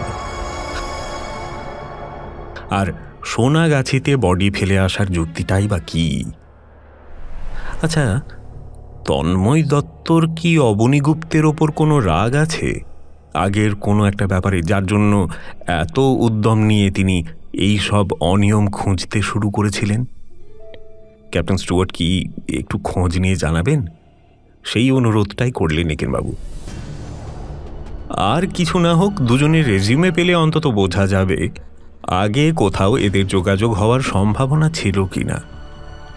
যাই হোক, এই মুহূর্তে এটা অবশ্য এমন কিছু ইম্পর্টেন্ট নয়। এসব ভাবনা চিন্তার মাঝখানেই বাইরে কে জানি হর্ন বাজালো। একেনবাবু জানলা দিয়ে দেখলেন ড্রাইভার গাড়ি নিয়ে এসে গেছে। তখন মনে পড়ল বড় পিসি অসুস্থ হয়ে ভবানীপুরের এক নার্সিংহোমে। খবরটা রাত্রে যখন এসেছিল ভিজিটিং আওয়ার্স তখন বন্ধ হয়ে গেছে। ফোন করে সকাল সকাল উনি গাড়িটাকে আসতে বলেছিলেন। আমাদের ফোন পেয়ে আর ক্যাপ্টেন স্টুয়ার্টের সঙ্গে কথা বলে সেটা বেমালুম ভুলে গেছেন। জামা কাপড় পরে যখন রেডি হচ্ছেন তখন একেন বৌদি বললেন, এই শোনো না, তুমি যখন ওদিকে যাচ্ছ তাহলে আর একটা কাজ করো, দোলার কাছ থেকে 2 বছরের বাচ্চা মেয়ের জন্য সুন্দর দেখে একটা ফ্রক নিয়ে এসো। এই ধরনের অনুরোধকে একেনবাবু সবচেয়ে ভয় পান। প্রথমত সাইজ সম্পর্কে ওনার কোনো ধারণা নেই, আর সৌন্দর্যবোধও ওর স্ট্রং পয়েন্ট নয়। ফ্রক নিয়ে কি করবে? টুলুর মেয়ের জন্মদিন। টুলুকে একেনবাবু ঠিক মনে করতে পারলেন না। টাকা দিয়ে দিলে হতো না? ওরা পছন্দ মতন কিনে নিত। টাকা দিলে আজকাল 200-300 টাকা দেওয়া যায় নাকি? আর কিনবে তো দোলার কাছ থেকে, ও কম করে দাম নেবে। এই চালে একেনবাবু মাত হলেন। তোমায় ভাবতে হবে না, আমি দোলাকে বলে দিয়েছি, ও নিজে পছন্দ করে তোমাকে একটা কিছু দিয়ে দেবে, তুমি শুধু নিয়ে আসবে, পয়সা আমি পরে দিয়ে দেব। বাঁচা গেছে, একেনবাবু নিশ্চিন্ত হলেন। তা এটা বললেই তো পারতে, দোলার বাড়িতে গিয়ে একটা জিনিস নিয়ে এসো। বললে তো তুমি কত শোনো। প্রমথবাবুর পাঠানো ছবিটা তো এখনো টাঙিয়ে উঠতে পারলে না। এই যা, একেবারেই খেয়াল ছিল না। আমি ওটাকে বাইরের ঘরে টেবিলের ওপর রেখে দিচ্ছি, যাতে তোমার খেয়াল হয়। ঠিক আছে বলে একেনবাবু বেরিয়ে গেলেন। নার্সিংহোমটা আশুতোষ মুখার্জি রোডে, বেলতলা আর হাজরা রোড ক্রসিংয়ের মাঝামাঝি জায়গায়। পিসি ঘুমোচ্ছেন। পিস্তুত 2 ভাইয়ের সঙ্গে কিছুক্ষণ কথা বলে একেনবাবু হাজরা রোড ধরে দোলার বাড়ির দিকে রওনা দিলেন। পথেই পড়ল নফরকুণ্ডু লেন। গাড়িটা সেখানে ঘুরিয়ে রাস্তায় দাঁড় করাতে বললেন একেনবাবু। গরম ভাত রেস্টুরেন্টের সাইনটা বড় করে টাঙানো। রেস্টুরেন্টের সামনে রাস্তায় গোটা 2 গাড়ি দাঁড়িয়ে আছে। অরূপ চৌধুরীর মৃত্যুর পর রেস্টুরেন্টটা বন্ধ ছিল বলে পত্রিকায় পড়েছিলেন, হয়তো আবার খুলেছে। একেনবাবু ঘড়ির দিকে তাকালেন। 11:30। একটু না হয় দেরি হবে দোলার ওখানে যেতে। গাড়ি দুটোর পিছনে ড্রাইভারকে গাড়ি রাখতে বলে একেনবাবু নেমে পড়লেন। কাঁচের বড় দরজা, ভেতরটা দেখা যাচ্ছে, বেশ পরিষ্কার পরিচ্ছন্ন। একেনবাবু সামনে যেতেই পাশে দাঁড়ানো দারোয়ান দরজা খুলে দিল। ভালো করে ব্রেকফাস্ট করে একেনবাবু বেরিয়েছেন, তাই খাওয়ার কোনো প্রশ্নই ওঠে না। তাও ঢুকে পড়লেন। টেবিল বেশি নেই, আর সেগুলো হাত পা ছড়িয়ে বসা যায় মতো করে সাজানো, একটার ঘাড়ে আরেকটা নয়। ওয়েটার মেনু দিতে যাচ্ছিল, সেটা হাতে না নিয়ে শুধু কফি অর্ডার করলেন তিনি। রেস্টুরেন্টটা একেবারেই ফাঁকা। দূরে কোণের টেবিলে এক কপতি বসে আছে, ব্যাস। রেস্টুরেন্টের ম্যানেজারের বয়স বড়জোর বছর 25 হবে। নাম সত্যব্রত। কথা বলতে ভালোবাসে। নিজেই এগিয়ে গল্প জুড়ল একেনবাবুর সঙ্গে। আপনি আগে এসেছেন এখানে? না, আসলে স্যার বাইরে থেকে দেখে বেশ লাগলো, তাই ঢুকে পড়লাম। খুব সাজানো গোছানো ভেতরটা।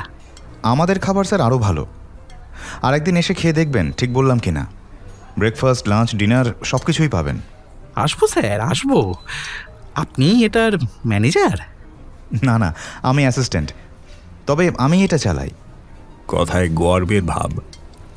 একেনবাবু এদিক ওদিক তাকাচ্ছেন দেখে ছেলেটি বলল, আসলে কদিন রেস্টুরেন্টটা বন্ধ ছিল, আজকে যে খোলা হয়েছে তা অনেকেই জানেন না, ভিড়টা তাই কম, নইলে এখানে সকাল থেকেই হাউসফুল। তাহলে তো আমি লাকি স্যার, বেশ ফাঁকায় ফাঁকায় খাচ্ছি। আচ্ছা, রেস্টুরেন্টটা বন্ধ ছিল কেন? সে কি, আপনি শোনেননি? আমাদের মালিক অরূপ চৌধুরীর খুন নিয়ে তো এখন হইচই চলছে। ও মাই গড, হ্যাঁ হ্যাঁ, পত্রিকায় পড়েছিলাম বটে। ভেরি স্যাড ব্যাপার।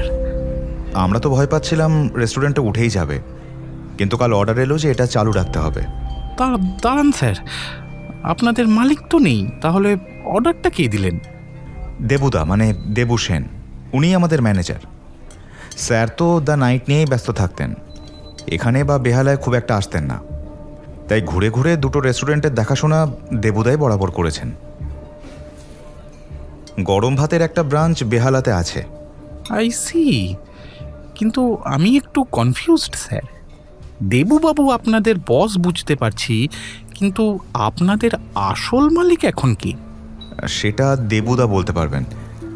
আমি শুনেছি এই রেস্টুরেন্টগুলোর মালিকানা স্যারের আর স্যারের মেশোর। স্যারের মেশোও কি এখানে মাঝে মাঝে আসেন? না স্যার, উনি শুনেছে খুব অসুস্থ। আর সত্যি কথা বলতে কি, আমি ওকে চিনিও না। দেবুদাকে আমি গতকাল ওর কথা জিজ্ঞাসা করেছিলাম। দেবুদা বললেন ওসব নিয়ে মাথা না ঘামাতে। অবশ্য আমার তাতে কোনো অসুবিধা নেই। স্যার যখন ছিলেন তখনও দেবুদার সঙ্গেই ডিল করতাম। ক্যাশ কালেকশন থেকে মাইনেপত্র নেওয়া সব কিছু দেবুদাই দেখাশোনা করতেন। তা এখন আপনার কি মনে হচ্ছে? রেস্টুরেন্টটা ঠিকঠাক চলবে? উঠে যাবে না তো? না না, উঠবে কেন? দেবুদা তো আছেনই, আমাদের সবাইকে ডেকে ভরসা দিয়ে গেছেন। Not to worry. আসলে দেবুদার অনেক কানেকশন আছে।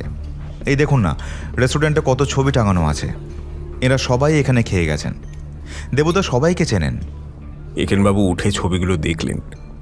বহু খ্যাতনামা লোক, সিনেমা স্টার, পলিটিশিয়ান, আর্টিস্টদের রেস্টুরেন্টে বসে খাবার ছবি। তবে একটা ফটোতে যাকে দেখলেন তাকে কিন্তু দেখবেন বলে আশা করেননি। তন্ময় দত্ত। ছবিটা দেখিয়ে একেনবাবু তার পরিচয় জিজ্ঞেস করতে ছেলেটা বলল, একে ঠিক চিনতে পারছি না। আসলে অনেক কাস্টমারের ছবি তো এখানে আছে, সবাই তো আর তেমন ফেমাস নন। এগুলো কি স্যার পুরনো ছবি? আগে হ্যাঁ, আমার এখানে আসার আগে থেকেই আছে। তা আপনি স্যার এখানে কতদিন আছেন? একেনবাবুর স্যার স্যার শুনে ছেলেটি বোধহয় অস্বস্তি বোধ করছিল। এবার বলেই ফেলল, আমাকে বারবার স্যার বলছেন কেন স্যার? ওটা আমার অভ্যেস স্যার, চেষ্টা করেও ঠেকাতে পারি না। ও হ্যাঁ, যা বলতে যাচ্ছিলাম, এত সুন্দর করে রেস্টুরেন্ট চালাচ্ছেন, আপনি কত বছর এখানে আছেন? এই রেস্টুরেন্টে কাজ করছি মাস 3। তার আগে পর্ণশ্রী রেস্টুরেন্টের ডেপুটি অ্যাসিস্ট্যান্ট ম্যানেজার ছিলাম। সেখানেও মাত্র 1 বছরই ছিলাম। এত তাড়াতাড়ি প্রমোশন পেয়ে যাব সেটা আশাই করিনি। এই ডেপুটি অ্যাসিস্ট্যান্ট ম্যানেজার কথাটা একেনবাবু আগে শোনেননি। তবে কিনা ইংরেজিতে ডেপুটি, জয়েন্ট, অ্যাসিস্ট্যান্ট আর অ্যাসোসিয়েট দিয়ে পারমিউটেশন কম্বিনেশন করে অনেক পদই বের করা যায়। Deputy assistant, assistant deputy, associate deputy, associate assistant ইত্যাদি। Wonderful sir! 1 বছরের মধ্যে ডেপুটি অ্যাসিস্ট্যান্ট থেকে অ্যাসিস্ট্যান্ট! আপনি স্যার নিশ্চয়ই খুব কম্পিটেন্ট ম্যানেজার। হ্যাঁ, আসলে সবই ভাগ্য। আগে এই ব্রাঞ্চটার অ্যাসিস্ট্যান্ট ম্যানেজার ছিলেন মিস মল্লিকা। স্যার হঠাৎ খোঁজ পেলেন যে ওর ক্যারেক্টার খারাপ, তাই। খারাপ? Call girl. দিনে রেস্টুরেন্ট চালাতেন আর রাত্রে লোকেদের, বুঝতেই তো পারছেন স্যার কি বলছি। একেনবাবু সম্মতিসূচক মাথা নাড়লেন। আমার ধারণা এখানকার খরিদ্দারদেরও কেউ কেউ রাতে মিস মল্লিকার খদ্দের ছিলেন। সেই নিয়ে একদিন স্যারের সঙ্গে মিস মল্লিকার প্রচণ্ড তর্ক হয়। স্যার সঙ্গে সঙ্গে ওকে বরখাস্ত করে দেবুদাকে বলে আমাকে এখানে নিয়ে আসেন। মিস মল্লিকার পুরো নামটা জানেন স্যার? আগে না, পদবিটা জানি না। মল্লিকা ম্যাডাম বলেই সবাই এখানে চিনত। এখানে আর কেউ আছেন স্যার যিনি সেই সময় এখানে কাজ করতেন? আগে না, আমি আসার পর স্যারের হুকুমে সবাইকে ছাঁটাই করা হয়। বহু কর্মচারী মিস মল্লিকাকে পছন্দ করত, সেজন্যই মনে হয় ছাঁটাইটা হয়েছিল। দেবুদা অবশ্য সবার জন্যই স্যারের কাছে তদবির করেছিলেন, কিন্তু স্যার কাউকে রাখতে রাজি হননি। যারা আগে এখানে ছিল তাদের কাউকে আপনি চেনেন স্যার? একজনকে চিনি। এই হাজরা রোডের উল্টো দিকে যে ধাবাটা আছে সেখানে ছেলেটা এখন কাজ করছে। কি নাম? বলরাম। ছেলেটা ভালো, মাঝে মাঝে আমার কাছে আসেও।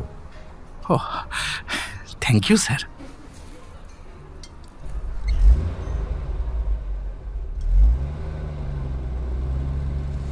গরম ভাত রেস্টুরেন্ট থেকে বেরিয়ে গাড়ি করে হাজরা রোডের সেই ধাবার সামনে গিয়ে নামলেন। ধাবার মালিককে নিজের পুরনো পুলিশি পরিচয় দিয়ে খোঁজ করলেন বলরামের। কয়েক মিনিটের মধ্যে বছর 20 বয়সের একটি ছেলে বাইরে বেরিয়ে এলো। বলরামের কাছ থেকে যা উদ্ধার করলেন তা একটু আগে অ্যাসিস্ট্যান্ট ম্যানেজারের কাছেই শুনেছিলেন। বলরাম শুধু এটা যোগ করল যে মল্লিকা ম্যাডামও নাকি ছেড়ে কথা বলেননি। বসকে বলেছিলেন এর ফল ভোগ করতে হবে।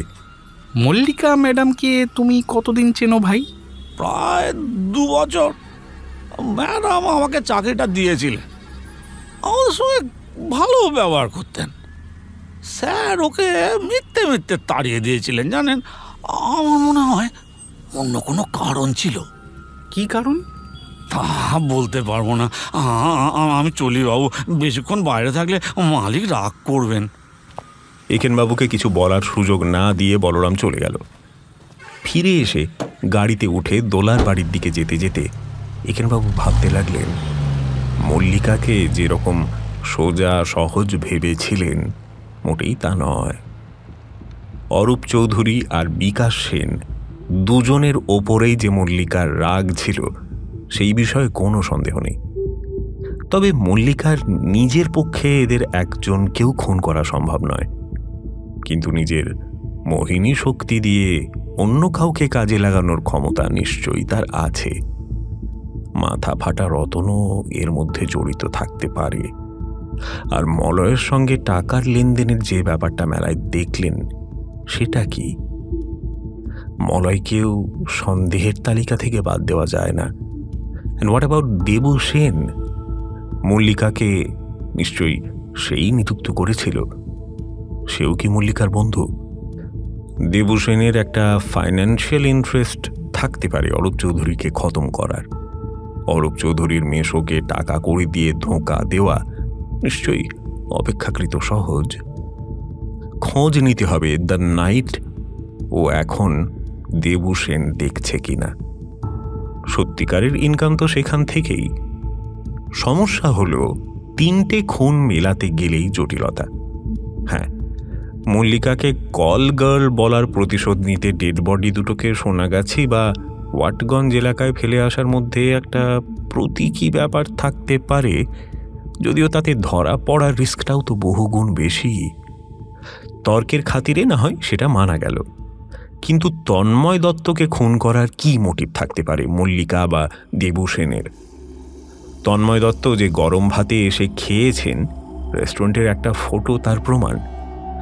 তন্ময়ের কি মল্লিকার সঙ্গে প্রথম আলাপ এই গরম ভাতেই হয়েছিল? দুজনের মধ্যে কি কোনো সম্পর্ক গড়ে উঠেছিল? তন্ময় দত্ত যে দেরি করে বাড়ি ফিরতেন, তার সঙ্গে কি মল্লিকা জড়িত? প্রশ্ন অনেক, অভাব উত্তরের। তবে তিনটি মৃত যুবকের কমন লিঙ্ক যে মল্লিকা, সেই সন্দেহ এখন জোরদার হচ্ছে।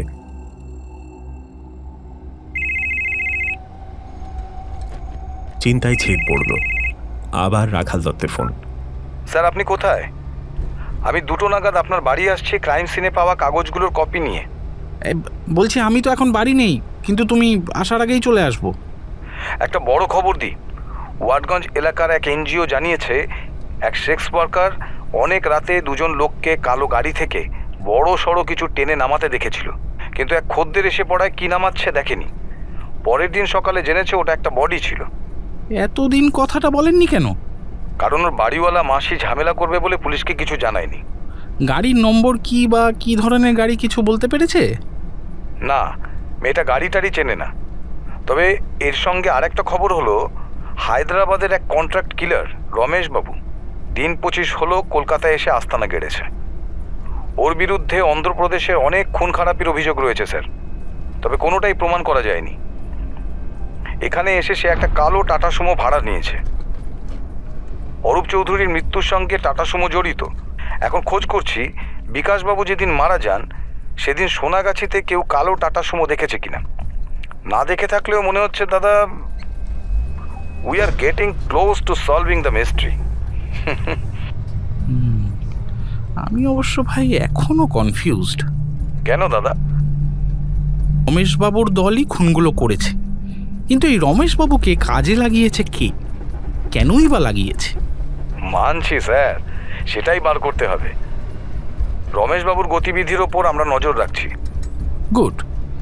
তবে আরও 2টো জিনিস করো ভাই। এক হলো তন্ময় দত্তের একটা ছবি নিয়ে হাজরা রোডে গরম ভাত রেস্টুরেন্টের কাছে যে ধাবাটা আছে সেখানে যাও। ওখানে বলরাম বলে যে ছেলেটি কাজ করে, সে তন্ময় দত্তকে গরম ভাত রেস্টুরেন্টে কখনো দেখেছে কিনা জিজ্ঞাসা করো। সেই সঙ্গে মল্লিকাকেও জেরা করতে হবে তন্ময় দত্তকে সে চিনত কিনা।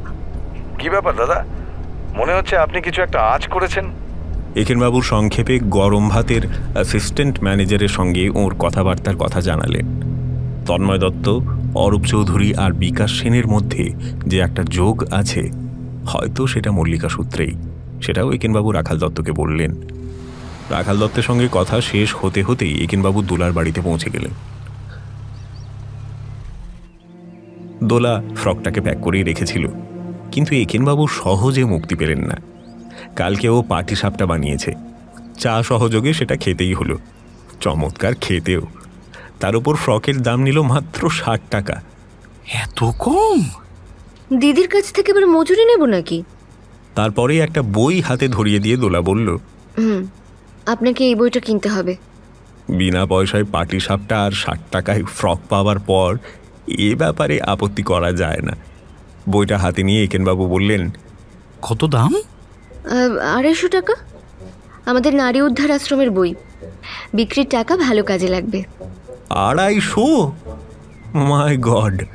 ফ্রক কিনতে এসে এরকম প্যাঁচে পড়বেন একেনবাবু ভাবেননি, কিন্তু মুখে কিছু বললেন না। আগে খেয়াল করেননি, এখন দেখলেন টিভির পাশে একটা টেবিলে স্তূপ করে সাজানো গুচ্ছের বই। ওর হাতে তারই একটা কপি। সেটার দিকে আঙুল দেখিয়ে একেনবাবু জিজ্ঞেস করলেন, এতগুলো বই তুমি বিক্রি করবে?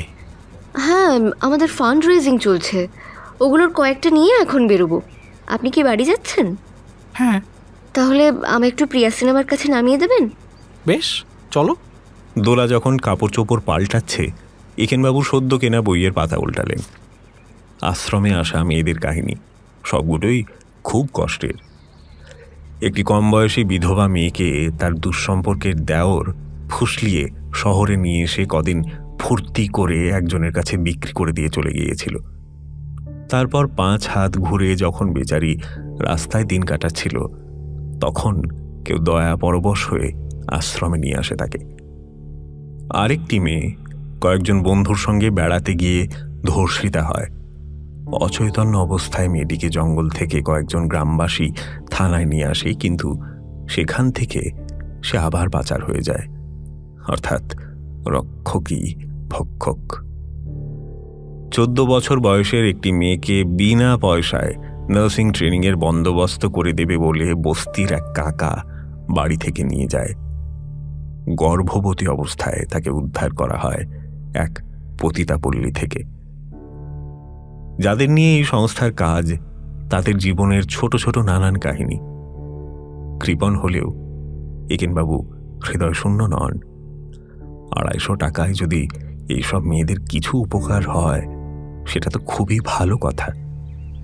আর দোলা যে এদের জন্য এত ভাবনা চিন্তা করছে, বাস্তবিকই প্রশংসনীয়।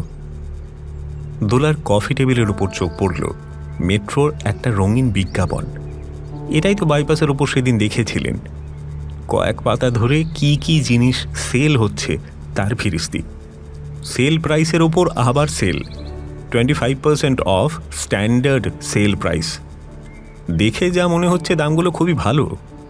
দোলা ঘরে আসতেই একেনবাবু বিজ্ঞাপনটা তুলে জিজ্ঞেস করলেন, এই যে দোলা ম্যাডাম, তুমি এসব পাও, আমরা তো আর পাই না। দিদি মেম্বার নয় বলে পায় না, ওখানে যেতে গেলে ট্রেড লাইসেন্স থাকতে হয়। আপনি যাবেন?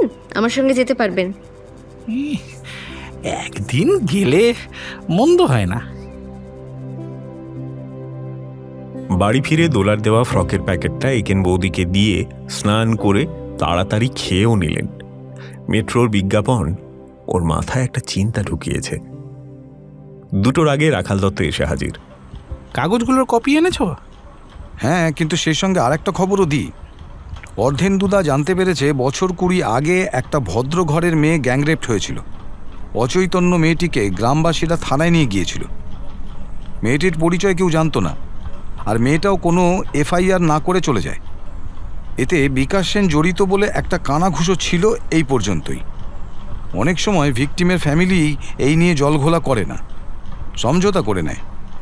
দ্যাটস এ শেম ভাই, দ্যাটস এ শেম। ঠিক আছে, এখন কাগজগুলো দেখি।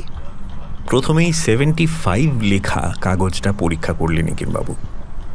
75 এর আগে ওপরের দিকে যেন একটা ছোট্ট ফুটকি রয়েছে, ঠিক দেখছেন কি?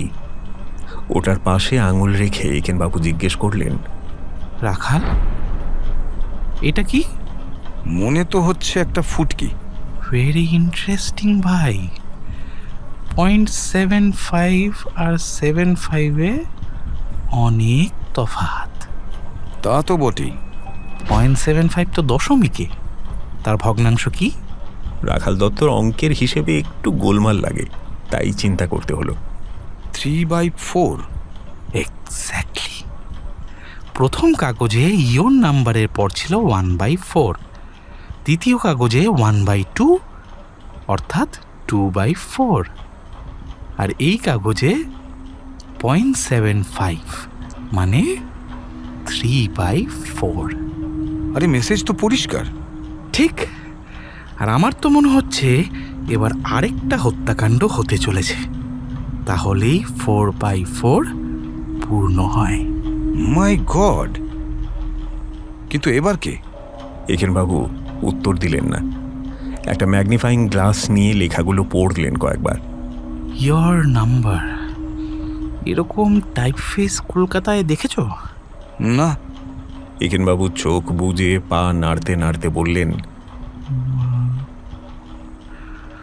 বুঝলে ভাই, ভেরি ইন্টারেস্টিং।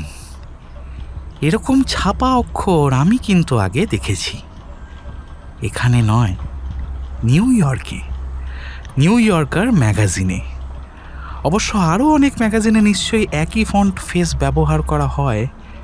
খুনির কাছে এই ম্যাগাজিনটা ছিল, এটা বুঝতে পারছি স্যার, কিন্তু এর থেকে কি প্রমাণ হয়? বিদেশের নানা ম্যাগাজিন তো পার্ক স্ট্রিটের রাস্তাতেও পাওয়া যায়। আচ্ছা, আরেকটা কাজ করবে ভাই, মল্লিকার সঙ্গে তন্ময় দত্তের কোনো যোগাযোগ ছিল কিনা সেটা তো খোঁজ করছো। তার সঙ্গে অরূপ চৌধুরী এবিজি নার্সিংহোমের সঙ্গে কোনোভাবে যুক্ত ছিলেন কিনা একটু দেখো তো। এবিজি নার্সিংহোম মানে যার সঙ্গে বিকাশ সেন যুক্ত ছিলেন? হ্যাঁ। রাখাল দত্ত একটু অবাক হয়ে একেনবাবুর দিকে তাকালেন, কিন্তু কোনো প্রশ্ন করলেন না। পরদিন সকালবেলায় চা খেতে খেতে ঠান্ডা মাথায় চিন্তা শুরু করতে যাবেন, দরজায় বেল।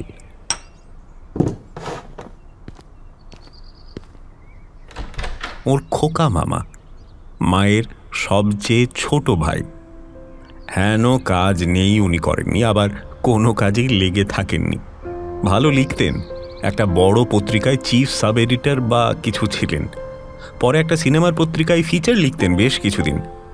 হঠাৎ লেখালেখি ছেড়ে কিছুদিন গান আর ছবি আঁকা নিয়ে মাতলেন। ছেলেবেলায় ওর গলা ভালোই লাগতো। ওর আঁকা ছবি অবশ্য দেখেননি, তবে শিল্প সংস্কৃতি জগতের সঙ্গে ওর বেশ যোগ আছে। বহু ঘাটের জল খেয়েছেন, আর অসম্ভব স্মরণ শক্তি। সব রকম বিষয়েই জমি আড্ডা দিতে পারেন। বিয়ে থা করেননি, মুক্ত পুরুষ। এমনিতে খোকা মামার সঙ্গে গল্প করতে ভালোই লাগে একেনবাবুর। আজকে অবশ্য সময় নিয়ে একটু চাপের মধ্যে আছেন। ঘরে ঢুকে সোফায় পা মুড়ে বসে খোকা মামা হাঁক দিলেন, বোমা একটু চা দাও। একেন বৌদিকে খুব স্নেহ করেন খোকা মামা।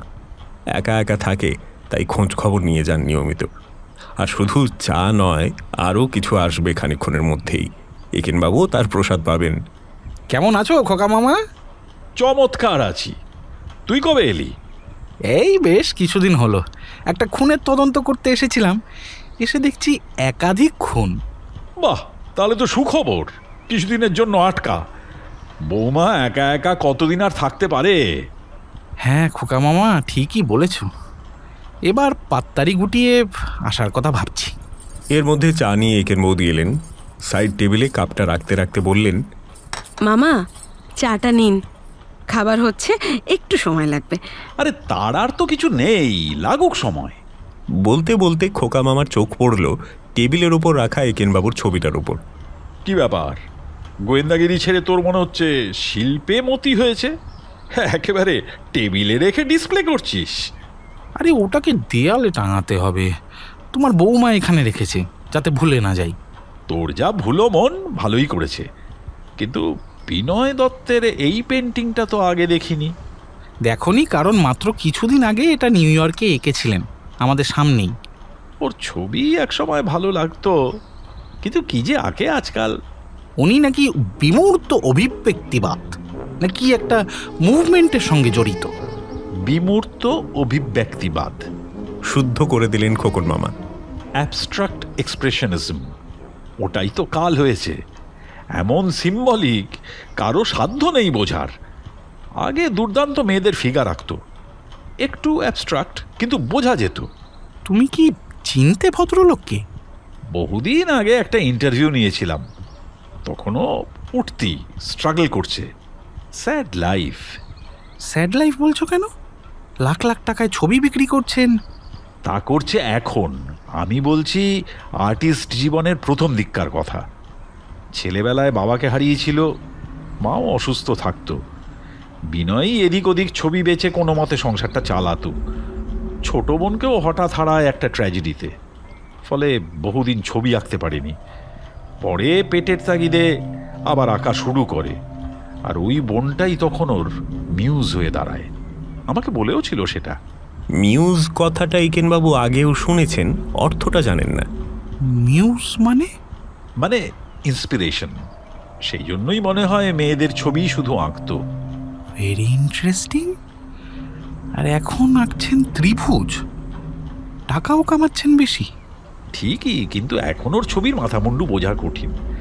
যাই হোক, খুনের তদন্ত করতে এসেছিস বললি, থাকিস তো তুই নিউ ইয়র্কে, কলকাতা নিয়ে মাথা ঘামাচ্ছিস কেন? কারণ কলকাতায় যিনি খুন হয়েছেন তিনি নিউ ইয়র্কের এক ভদ্রলোকের জন্য কাজ করছিলেন। তুই কি বিকাশ সেনের কথা বলছিস? তুমি বিকাশ সেনকে চেনো? চিনি না, তবে ওই পত্রিকায় যা হই হই হয়েছিল কয়দিন, তা কিছু হদিশ হলো? না, খুবই কনফিউজিং। খোকা মামা কি জানি বলতে যাচ্ছিলেন, এর মধ্যেই ফোন এলো একটা। রাখাল দত্তের উত্তেজিত গলা। একেনবাবু জিজ্ঞেস করলেন, কালকের প্রশ্ন দুটোর উত্তর পেয়েছো? আরে না দাদা, সময় পাইনি। আর একটা মার্ডার, অরূপ চৌধুরী মেসমশাই সঞ্জয় চৌধুরী খুন হয়েছেন। সে কি? উনি তো এই ভয় করছিলেন। এক্স্যাক্টলি। তবে এবার খুনিকে হাতে নাতে ধরেছি। কে? যাদের সন্দেহ করেছিলাম, রমেশবাবু আর তার এক শাগরেদ। আমার লোক যে ওদের ফলো করছিল সেটা বোঝেনি, জানলা দিয়ে গুলি চালিয়ে পালিয়ে যাওয়ার সময় ধরা পড়েছে। আমি ক্রাইম সিনটা দেখতে যাচ্ছি, তারপর দুজনকে ইন্টারোগেট করব। আপনি আসবেন? নিশ্চয়ই, ঠিকানাটা দাও। খোকা মামা, তুমি তোমার বৌমার সঙ্গে গল্প করো, আমাকে একটু বেরোতে হবে, জরুরি কাজ। ট্যাক্সি ধরে ছুটলেন একেনবাবু।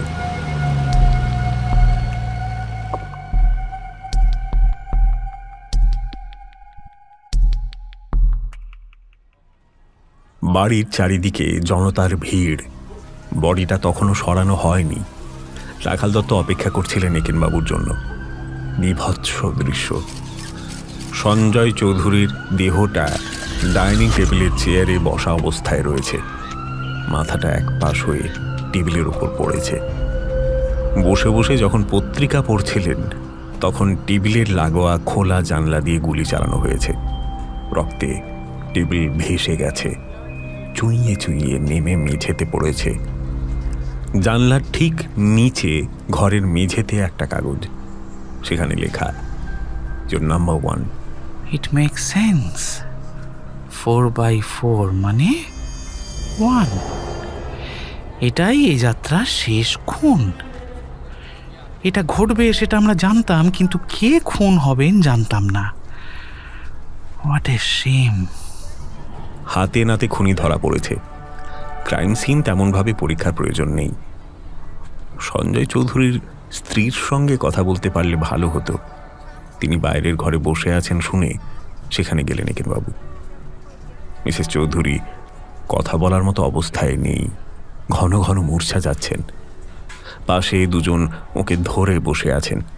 ঘরে বেশ কিছু লোক, নিচু গলায় কথাবার্তা চলছে। একেনবাবু সেখানে আর দাঁড়ালেন না। বেরোনোর মুখে নজর পড়ল দেয়ালে ঝোলানো বিশাল ফটোগ্রাফটার উপর। পুলিশের পোশাকে এক সুদর্শন যুবক। ফটোর নিচে লেখা সঞ্জয় চৌধুরী, IPS, বিহার ক্যাডার।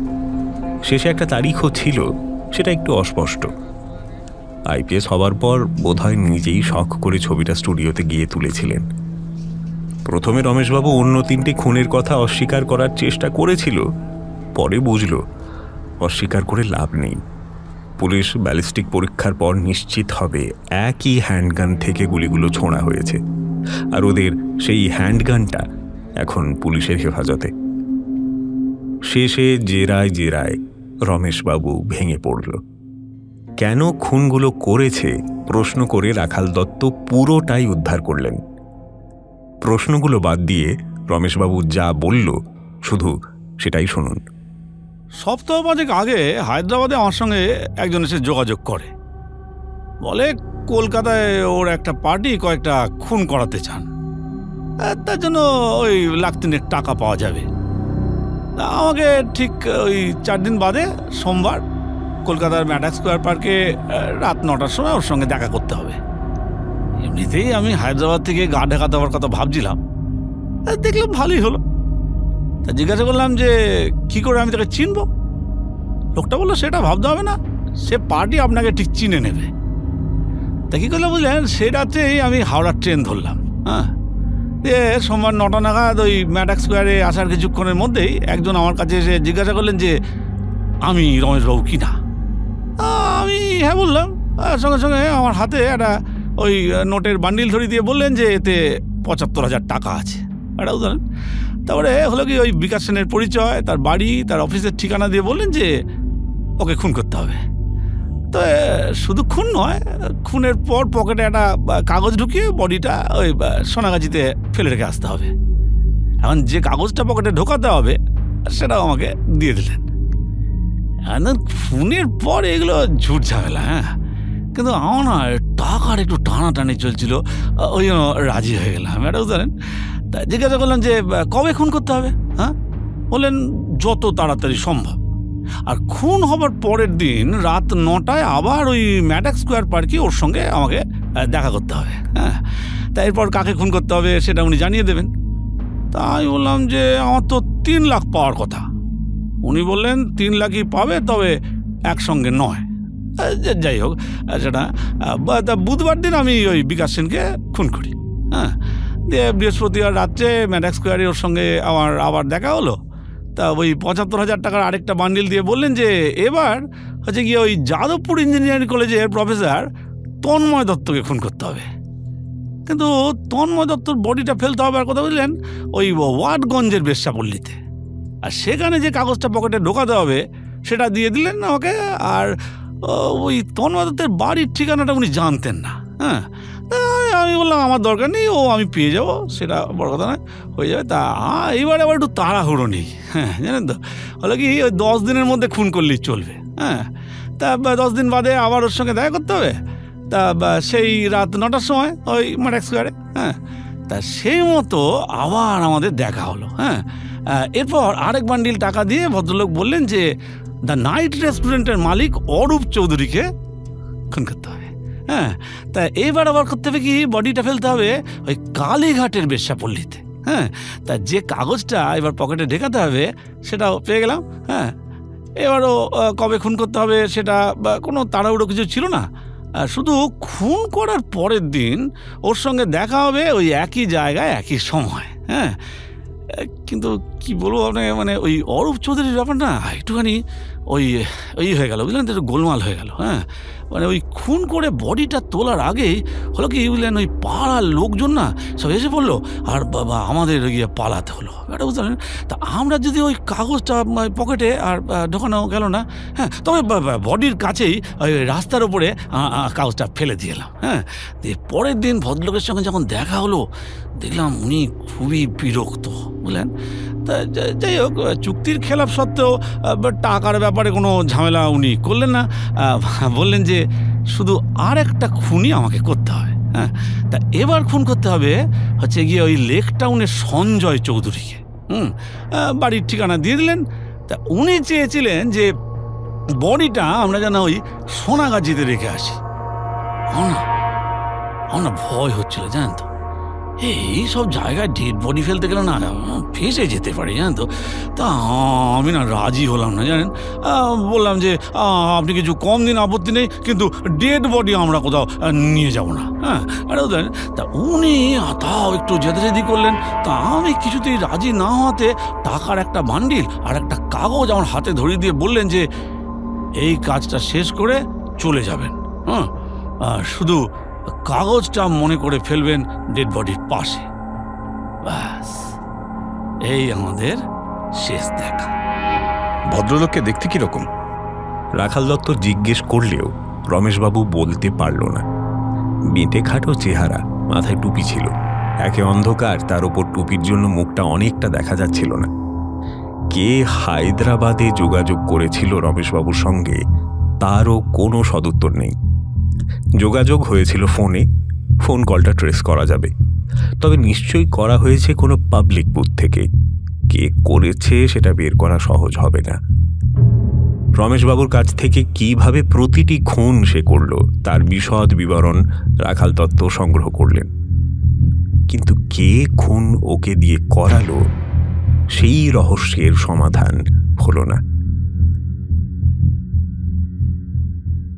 3 সপ্তাহের বেশি হল একেনবাবু কলকাতায় এসেছেন। বিকাশ সেনের মৃত্যুর পেছনে কার মাথা কাজ করছে তার কোনো হদিশই পাননি। শুধু বিকাশ সেন নয়, পরপর আরও 3টে খুন হয়ে গেল, কিন্তু আসল লোকটি ধরাছোঁয়ার বাইরে রয়ে গেল। শুধু বেঁটে খাটো একটি লোক। রমেশবাবুর এই তথ্য থেকে কাউকে যদি সন্দেহ করতে হয়, সেই জালে কলকাতার লাখ লাখ লোক আটকা পড়বে। তবে সার্চটা আরও রিফাইন করা যায়। শুধু বেঁটে খাটো নয়, লোকটি নিঃসন্দেহে মোটামুটি অর্থবান। 3 লাখ টাকা এই যুগে বিরাট অঙ্ক না হলেও হেলা ফেলা করে ফেলে দেওয়ার জিনিসও নয়। আর একটা ব্যাপারও স্পষ্ট যে খুনের কারণ আর্থিক নয়। যাদের হত্যা করা হয়েছে তাদের এমন কিছু লুক্কায়িত ধন সম্পদ আছে বলে কোনো প্রমাণ পাওয়া যায়নি। আর যে সম্ভাবনাটা ধীরে ধীরে দানা বাঁধছিল শেষ হত্যাকাণ্ডে, সেটাও চুরমার হয়ে গেল। শেষ খুনটা করা হলো এক বৃদ্ধকে, কোনো যুবককে নয়। ওয়াই? কোনো সদুত্তর নেই। এই প্রথম একেনবাবুর মনে হলো উনি একটা পারফেক্ট মার্ডারের সম্মুখীন হয়েছেন। খুনের অস্ত্র পাওয়া গেছে, খুনিকে ধরা গেছে, কিন্তু 4টে খুনের পেছনে যে আসল মাথা তার কোনো চিহ্ন নেই। রমেশবাবু খুন করলেও তিনি এক্ষেত্রে একটা হাতিয়ার মাত্র। লোকে বন্দুক জোগাড় করে গুলি করে, এক্ষেত্রে বন্দুক হাতে একটা লোক জোগাড় করে তাকে দিয়ে গুলি করানো হয়েছে। আসল খুনি আগাগোড়া যে আড়ালে ছিল সেই আড়ালেই রয়ে গেছে। রমেশবাবু খুন করেছে টাকার লোভে, কিন্তু যে লোকটা খুনগুলো করাতে এতগুলো টাকা দিয়েছে সে কেন দিয়েছে, তার মোটিভটা কি? লোকটার অস্তিত্ব জানা গেছে রমেশবাবুর স্বীকারোক্তি থেকে। ম্যাডক স্কোয়ারে রমেশবাবুর সঙ্গে তার বার কয়েক দেখা হয়েছে, এই তথ্যটুকু ছাড়া আর কিছুই জানা যায়নি।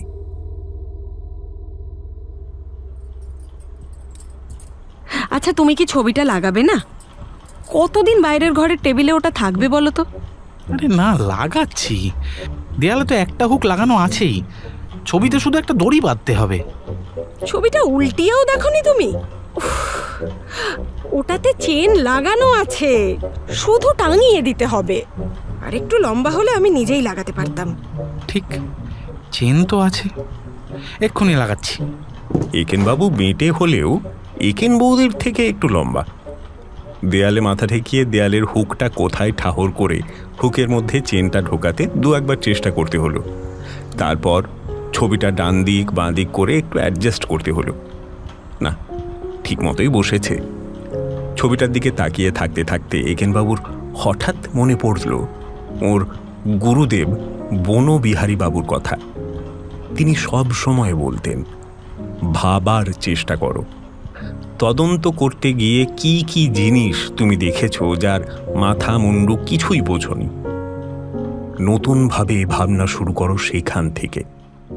আসল সূত্র সাধারণত সেইখানেই লুকিয়ে থাকে। ভাগ্যিস এই ছবিটা নিয়ে উনি তদন্ত করছেন না। এখনও ধরতে পারলেন না বিনয় দত্ত এরকম বিসদৃশ ত্রিভুজ কেন আঁকছিলেন। ছবিতে শুধু একটা বস্তুই অ্যাবস্ট্রাক্ট নয়, সেটা হলো কলকাতার আবঝা ম্যাপ। কিন্তু তাতে বিনয় দত্তের কোনো কৃতিত্ব নেই। ক্যানভাসের ওপর নিশ্চয়ই কোনো ফটোগ্রাফি শপকে দিয়ে প্রিন্ট করানো হয়েছে। একেনবাবুর মনে পড়ল নিউ ইয়র্কের মিউজিয়াম অফ মডার্ন আর্টসে ইউরোপিয়ান এক আর্টিস্টের আঁকা ছবি দেখেছিলেন। খবরের কাগজের আবছা ব্যাকগ্রাউন্ডের ওপর কালো, লাল আর হলুদের ছোপ, যার মাথা মুন্ডু কিছু নেই। ওটা নাকি অ্যাবস্ট্র্যাক্ট এক্সপ্রেশনিজম। ওই আর্টিস্ট নাকি এরকম ছবি এঁকেই বিখ্যাত হয়েছেন। লাখ লাখ টাকা দিয়ে আর্ট কালেক্টররা ওই সব ছাই ভস্য কেনে। ওই অ্যাবস্ট্র্যাক্ট এক্সপ্রেশনিজমই হলো বিমূর্ত অভিব্যক্তিবাদ, যেটা খোকা মামা বলে গেল। অভিব্যক্তিবাদ, এই কথাটাই তো মনে রাখা কঠিন। মেসেজ আবিষ্কার তো দূরের কথা। প্রমথবাবু ছবি বোঝেন না বলে ওকে যতই গালাগাল দিন, একেনবাবুর বিশ্বাস ওই ত্রিভুজের বদলে বিনয় দত্ত যদি লাল হলুদের ছোপও লাগাতো, আর্ট কালেক্টররা কিন্তু ছবির জন্য নয়, ছবির তলায় বিনয় দত্তের সইটার জন্য।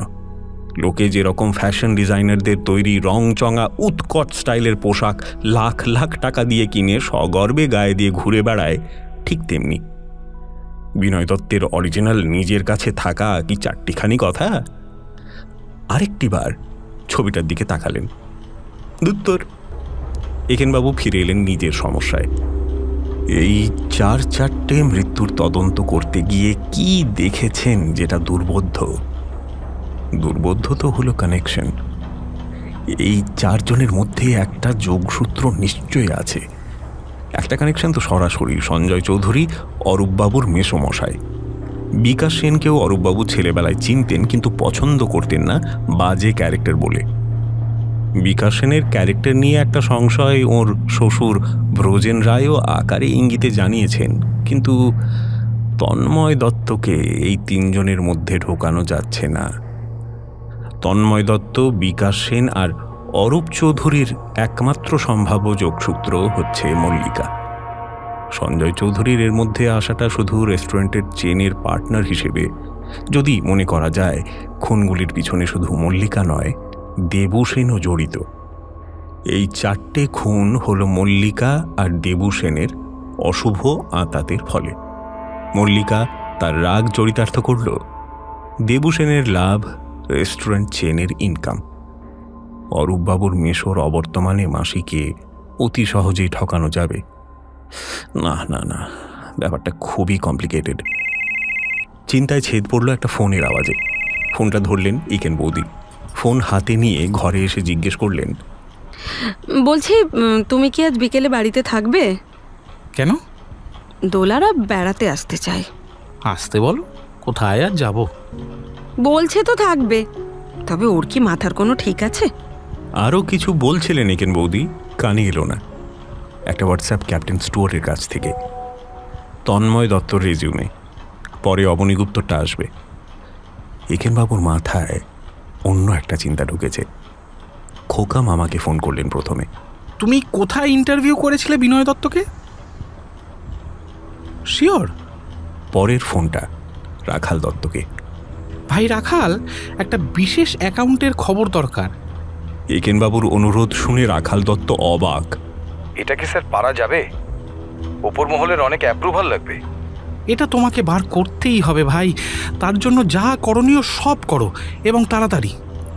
ভারতবর্ষের সুবিধে হলো আইন কানুন যেমন অনেক আছে, সেগুলোকে পাশ কাটিয়ে অনেক কাজ হাসিলও করা যায়। একেনবাবুর অনুরোধ রাখাল দত্ত রাখলেন। কয়েক ঘন্টার মধ্যেই ব্যাংক অ্যাকাউন্টের উত্তরটা এসে গেল। উত্তরটা দিয়ে রাখাল দত্ত বললেন, আর একটা সুখবর দেব। একটা কানেকশন পেয়েছি। অরূপবাবুর মেশোর সঞ্জয় চৌধুরী বহু বছর রাঁচিতেই পোস্টেড ছিলেন। অরূপবাবু বোর্ডিং স্কুল থেকে সেখানেই ছুটি ছাটাতে যেতেন। আমিও ভাই সেটা অনুমান করছিলাম।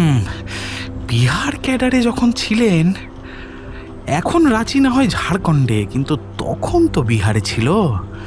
তা বুঝলাম, কিন্তু তন্ময়বাবু? আরে তন্ময়বাবুও ছিলেন, সেটাই জানতে পারলাম ক্যাপ্টেন স্টুয়ার্টের হোয়াটসঅ্যাপে। তন্ময়বাবু পড়তেন বিশপ ওয়েস্টকট বয়েজ স্কুলে, সেটা রাঁচিতে। তার মানে বিকাশ, অরূপ, তন্ময় 3 জনেই সম্ভবত কোনো এক সময় রাঁচিতে ছিলেন। ব্যাস, তাহলে চলে এসো ভাই। আপনার বাড়িতে? নইলে আবার কোথায়? একেনবাবু আবার খোকা মামাকে ফোন করলেন।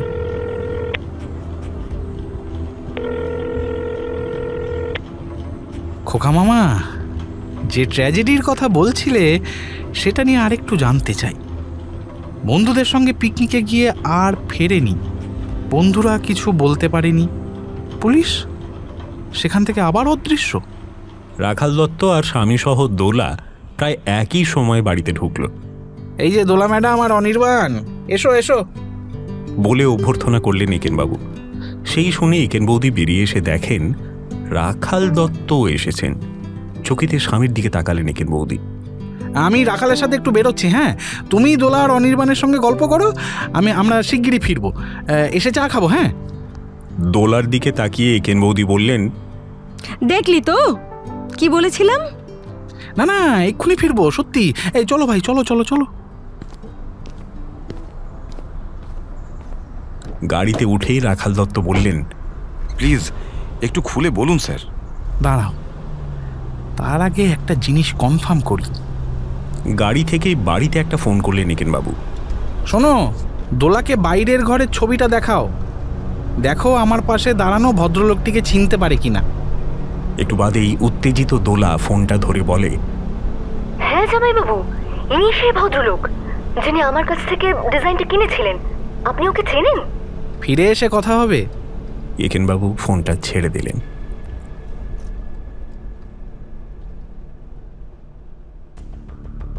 কাজের লোকটি বলছিল এখন বাবুর সঙ্গে দেখা হবে না। তাকে হাঁকিয়ে দিয়ে রাখাল দত্ত আর একেনবাবু বাড়ির ভেতরে ঢুকলেন। বিনয় দত্ত বাইরের ঘরে বসে একটা বই পড়ছিলেন, সামনে কফি টেবিলে দেশ বিদেশের কয়েকটি ম্যাগাজিন। এইভাবে দুজনকে ঢুকতে দেখে বললেন, কি চাই? স্যার, আমাকে আপনার মনে আছে কিনা জানি না, নিউ ইয়র্কের এশিয়া সোসাইটিতে আপনি যেদিন ছবি আঁকছিলেন আমি সেখানে ছিলাম। বিনয় দত্ত ভ্রু কুঁচকে তাকালেন। বোধহয় মনে পড়ল ঘটনাটা। বললেন, ও হ্যাঁ, আপনি তো আমার ছবি দেখে বলেছিলেন আমি ত্রিভুজ আঁকছি। আপনার ঠিকই মনে আছে স্যার। তা এখন কি মনে করে? আমি স্যার বলতে এসেছি আপনি ত্রিভুজ আঁকেননি, ওটা সিম্বলিক ছবি। আমার সব ছবি সিম্বলিক। তা তো বটেই স্যার, তা তো বটেই।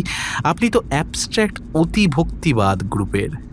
অভিব্যক্তিবাদ সংশোধন করলেন রাখাল দত্ত। কিন্তু আমি লেবেলে বিশ্বাস করি না। জাগে, কি বলতে চান বলুন। ও হ্যাঁ স্যার, আমি বলতে এসেছি আমি একজন গোয়েন্দা। এমনিতেই ছবি টবি বুঝি না, কিন্তু এবার ছবিটার আসল মানে বুঝেছি। যাক, বুঝতে পেরেছেন তাহলে। কি নাম আপনার? একেন্দ্র সেন স্যার, সংক্ষেপে একেন। একেন বাবু, নামটা তো খুব চেনা চেনা লাগছে। এবার বলুন, কি বুঝলেন? ঠিক নিজের চেষ্টায় বুঝিনি স্যার, বুঝেছি আপনার বলা একটা কথা থেকে। আমার বলা কথা? আপনি স্যার একজনকে ইন্টারভিউয়ে বলেছিলেন আপনার বোন ছিলেন আপনার মিউজ। কি উল্টোপাল্টা কথা বলছেন? উল্টোপাল্টা নয় স্যার, আপনার সব ছবির মতন এই ছবিটার ইন্সপিরেশনও আপনার বোন। তাই ওটা স্যার ঠিক সাধারণ ত্রিভুজ নয়, একটা মেসেজ, যেগুলো বোঝা যাবে ত্রিভুজের শীর্ষবিন্দুগুলো কোথায় রয়েছে দেখে। কলকাতার ম্যাপে আঁকা সোনাগাছি থেকে ওয়াটগঞ্জ, ওয়াটগঞ্জ থেকে কালীঘাট, কালীঘাট থেকে সোনাগাছি। বিনয় দত্তের মুখটা ক্ষণকালের জন্য একটু যেন ফ্যাকাশে হলো। What nonsense! তারপর রাখাল দত্তের দিকে তাকিয়ে বিনয় দত্ত প্রশ্ন করলেন, And who are you? আমি পুলিশের লোক স্যার, সিআইডির। আপনারা দুজন এখানে কিসের জন্য? ব্যাপারটা হলো স্যার, কলকাতার 3টে রেড লাইট এরিয়াকে আপনি লাল রং দিয়ে সিম্বলিক্যালি যোগ করেছেন, কিন্তু স্যার কিসের সিম্বল? আপনিই বলুন। আপনি তো মনে হচ্ছে আমার থেকে বেশি জানেন। এই 3টে জায়গায় বিকাশ সেন, তন্ময় দত্ত, অরূপ চৌধুরী আর অরূপ চৌধুরীর মেসোমশাইয়ের ডেড বডি পড়ে থাকত। সেটাই আপনি ছবির ভেতর দিয়ে সবাইকে জানাচ্ছিলেন, আর খুনের কন্ট্রাক্ট দিয়েছিলেন রমেশ বাবুকে। Are you mad or what? Why should I do that? কারণ স্যার, এই তিনজন যখন ছাত্র ছিল তখন এরা সবাই মিলে আপনার বোনকে রেপ করেন। গ্রামবাসীরা অচৈতন্য মেয়েটিকে পুলিশের কাছে নিয়ে যায়, কিন্তু পুলিশ কর্তা নিজের স্ত্রীর বোনপোয়ের মধ্যে জড়িত বুঝে মেয়েটিকে পাচার করে দেয় কলকাতার কোনো বেশ্যাপল্লীতে। সেই অন্যায় আর অত্যাচারের প্রতিশোধ নিতে এদের প্রত্যেককে খুন করে কলকাতার এক একটা রেড লাইট এরিয়ায় ফেলে রাখার নির্দেশ দেন। এই অদ্ভুত গল্প আপনি আমায় বিশ্বাস করতে বলেন? বহু বছর আগে আমার বোন বন্ধুদের সঙ্গে পিকনিক করতে গিয়ে নিরুদ্দেশ হয়েছিল। এটাই শুধু ঘটনা? না স্যার, বন্ধুদের আপনি চিনতেন, শুধু আসল ঘটনাটা বহুদিন জানতেন না। বিনয় দত্ত চুপ করে রইলেন। একেনবাবু বলে চললেন, হঠাৎ একটা মেলায় গিয়ে মেয়েদের কামিজে আঁকা একটা ডিজাইন দেখলেন। ওই ডিজাইনটা আপনার নিজের সৃষ্টি, আপনি নিজে এঁকেছিলেন বোনের কামিজের ওপর। যে কামিজ পরে আপনার বোন নিরুদ্দেশ হন, ভাইয়ের আঁকা সেই কামিজটা আপনার বোন সযত্নে রেখে দিয়েছিলেন। মারা যাবার আগে দিয়ে যান উদ্ধার আশ্রমের এক ভলেন্টিয়ারকে। তারপর আপনার বোন যে উদ্ধার আশ্রমে শেষ জীবন কাটিয়েছেন, সেখানে গিয়ে আশ্রমবাসিনীদের নানান কাহিনী থেকে আপনার বোনের কাহিনীও আপনি খুঁজে পান। তখনই বুঝতে পারেন রাঁচির সেই পুলিশের কর্তা অরূপ চৌধুরীর মেসোমশাই আপনার বোনকে পাচার করার ব্যাপারে জড়িত। স্যার, আপনার অ্যাকাউন্ট থেকে 3 লক্ষ টাকা ক্যাশ করা হয়েছে এই মাসে। সেগুলো কোথায় গেছে? ওগুলো কি রমেশবাবুর কাছে যায়নি? আপনার রাগ, কষ্ট, দুঃখ সবই আমি বুঝতে পারছি, কিন্তু স্যার, এভাবে প্রতিশোধ নেওয়া যায় না। বলুন স্যার, আমি কি ভুল বলছি? একেনবাবুর কথা শেষ হলো। বিনয় দত্ত নির্বাক হয়ে বসে রইলেন কিছুক্ষণ, তারপর বললেন, 20 বছর ধরে আমি আমার বোনকে খুঁজে বেরিয়েছি। ফুলের মতো নিষ্পাপ ছিল আমার বোন। বোনের সরল বিশ্বাসের সুযোগ নিয়ে 3টে পশু ওকে নষ্ট করেছে। আর ওই শয়তান সঞ্জয় চৌধুরী তাকে রক্ষা তো করেইনি, উল্টে নিজের শালীর পুত্র আর তার বন্ধুদের বাঁচাতে তিল তিল করে আমার বোনকে হত্যা করেছে। Do you think this animals deserve to live? Do you? একেনবাবু আর রাখাল দত্ত নির্বাক। চুপ করে আছেন কেন? বলুন, এই সব পশুগুলো বেঁচে থাকবে, এটাই আপনাদের বিচার? কিন্তু স্যার, একেনবাবু কিছু বলতে যাচ্ছিলেন, বিনয় দত্ত থামিয়ে দিলেন। না, কোনো কিন্তু নয়। এদের বেঁচে থাকবার কোনো অধিকারই নেই। এগুলো হত্যা নয়, ন্যায়ের বিচারে এগুলো হলো শাস্তি। আর কিছু জানতে চান একেনবাবু? না স্যার, আপনি তো সবই বলে দিলেন। তবে একটা প্রশ্ন করি, রমেশবাবুকে খুনের পর সংখ্যা লেখা এক একটা কাগজ ভিকটিমের কাছে রেখে আসতে বলেছিলেন। স্বীকার করি স্যার, তার অর্থ চট করে বুঝিনি। পরে ক্লিয়ার হলো 4 জনকে হত্যা করা হবে। সেটা কেন করলেন স্যার? ওটা ওই শয়তান পুলিশ সঞ্জয় চৌধুরীর জন্য। শয়তানটা বুঝতে পারবে যে ওর দিন ঘনিয়ে আসছে। একটু মাথা খাটাতে হবে, কিন্তু বুঝবে 3 জনের পরে ওর পালা আসছে। ভয়ে ভয়ে জীবনের শেষ দিনগুলো কাটাবে ও। এটা ওর এক্সট্রা শাস্তি। অন্যদের থেকে 1000 গুণ অন্যায় ওই স্কাউন্ড্রেলটা করেছে। রাখাল দত্তকে তার কাজ করতেই হবে, বলল, আপনাকে অ্যারেস্ট করা হচ্ছে, আসুন স্যার আমার সঙ্গে। একেনবাবু খেয়াল করলেন কফি টেবিলের ম্যাগাজিনগুলোর মধ্যে নিউ ইয়র্কারও আছে। মেসেজ দেওয়ার জন্য নিউ ইয়র্কার ম্যাগাজিনটা কেন বাঁচলেন সেটা আর জিজ্ঞাসা করা হলো না। ওটা অবশ্য ইম্পর্টেন্ট নয়।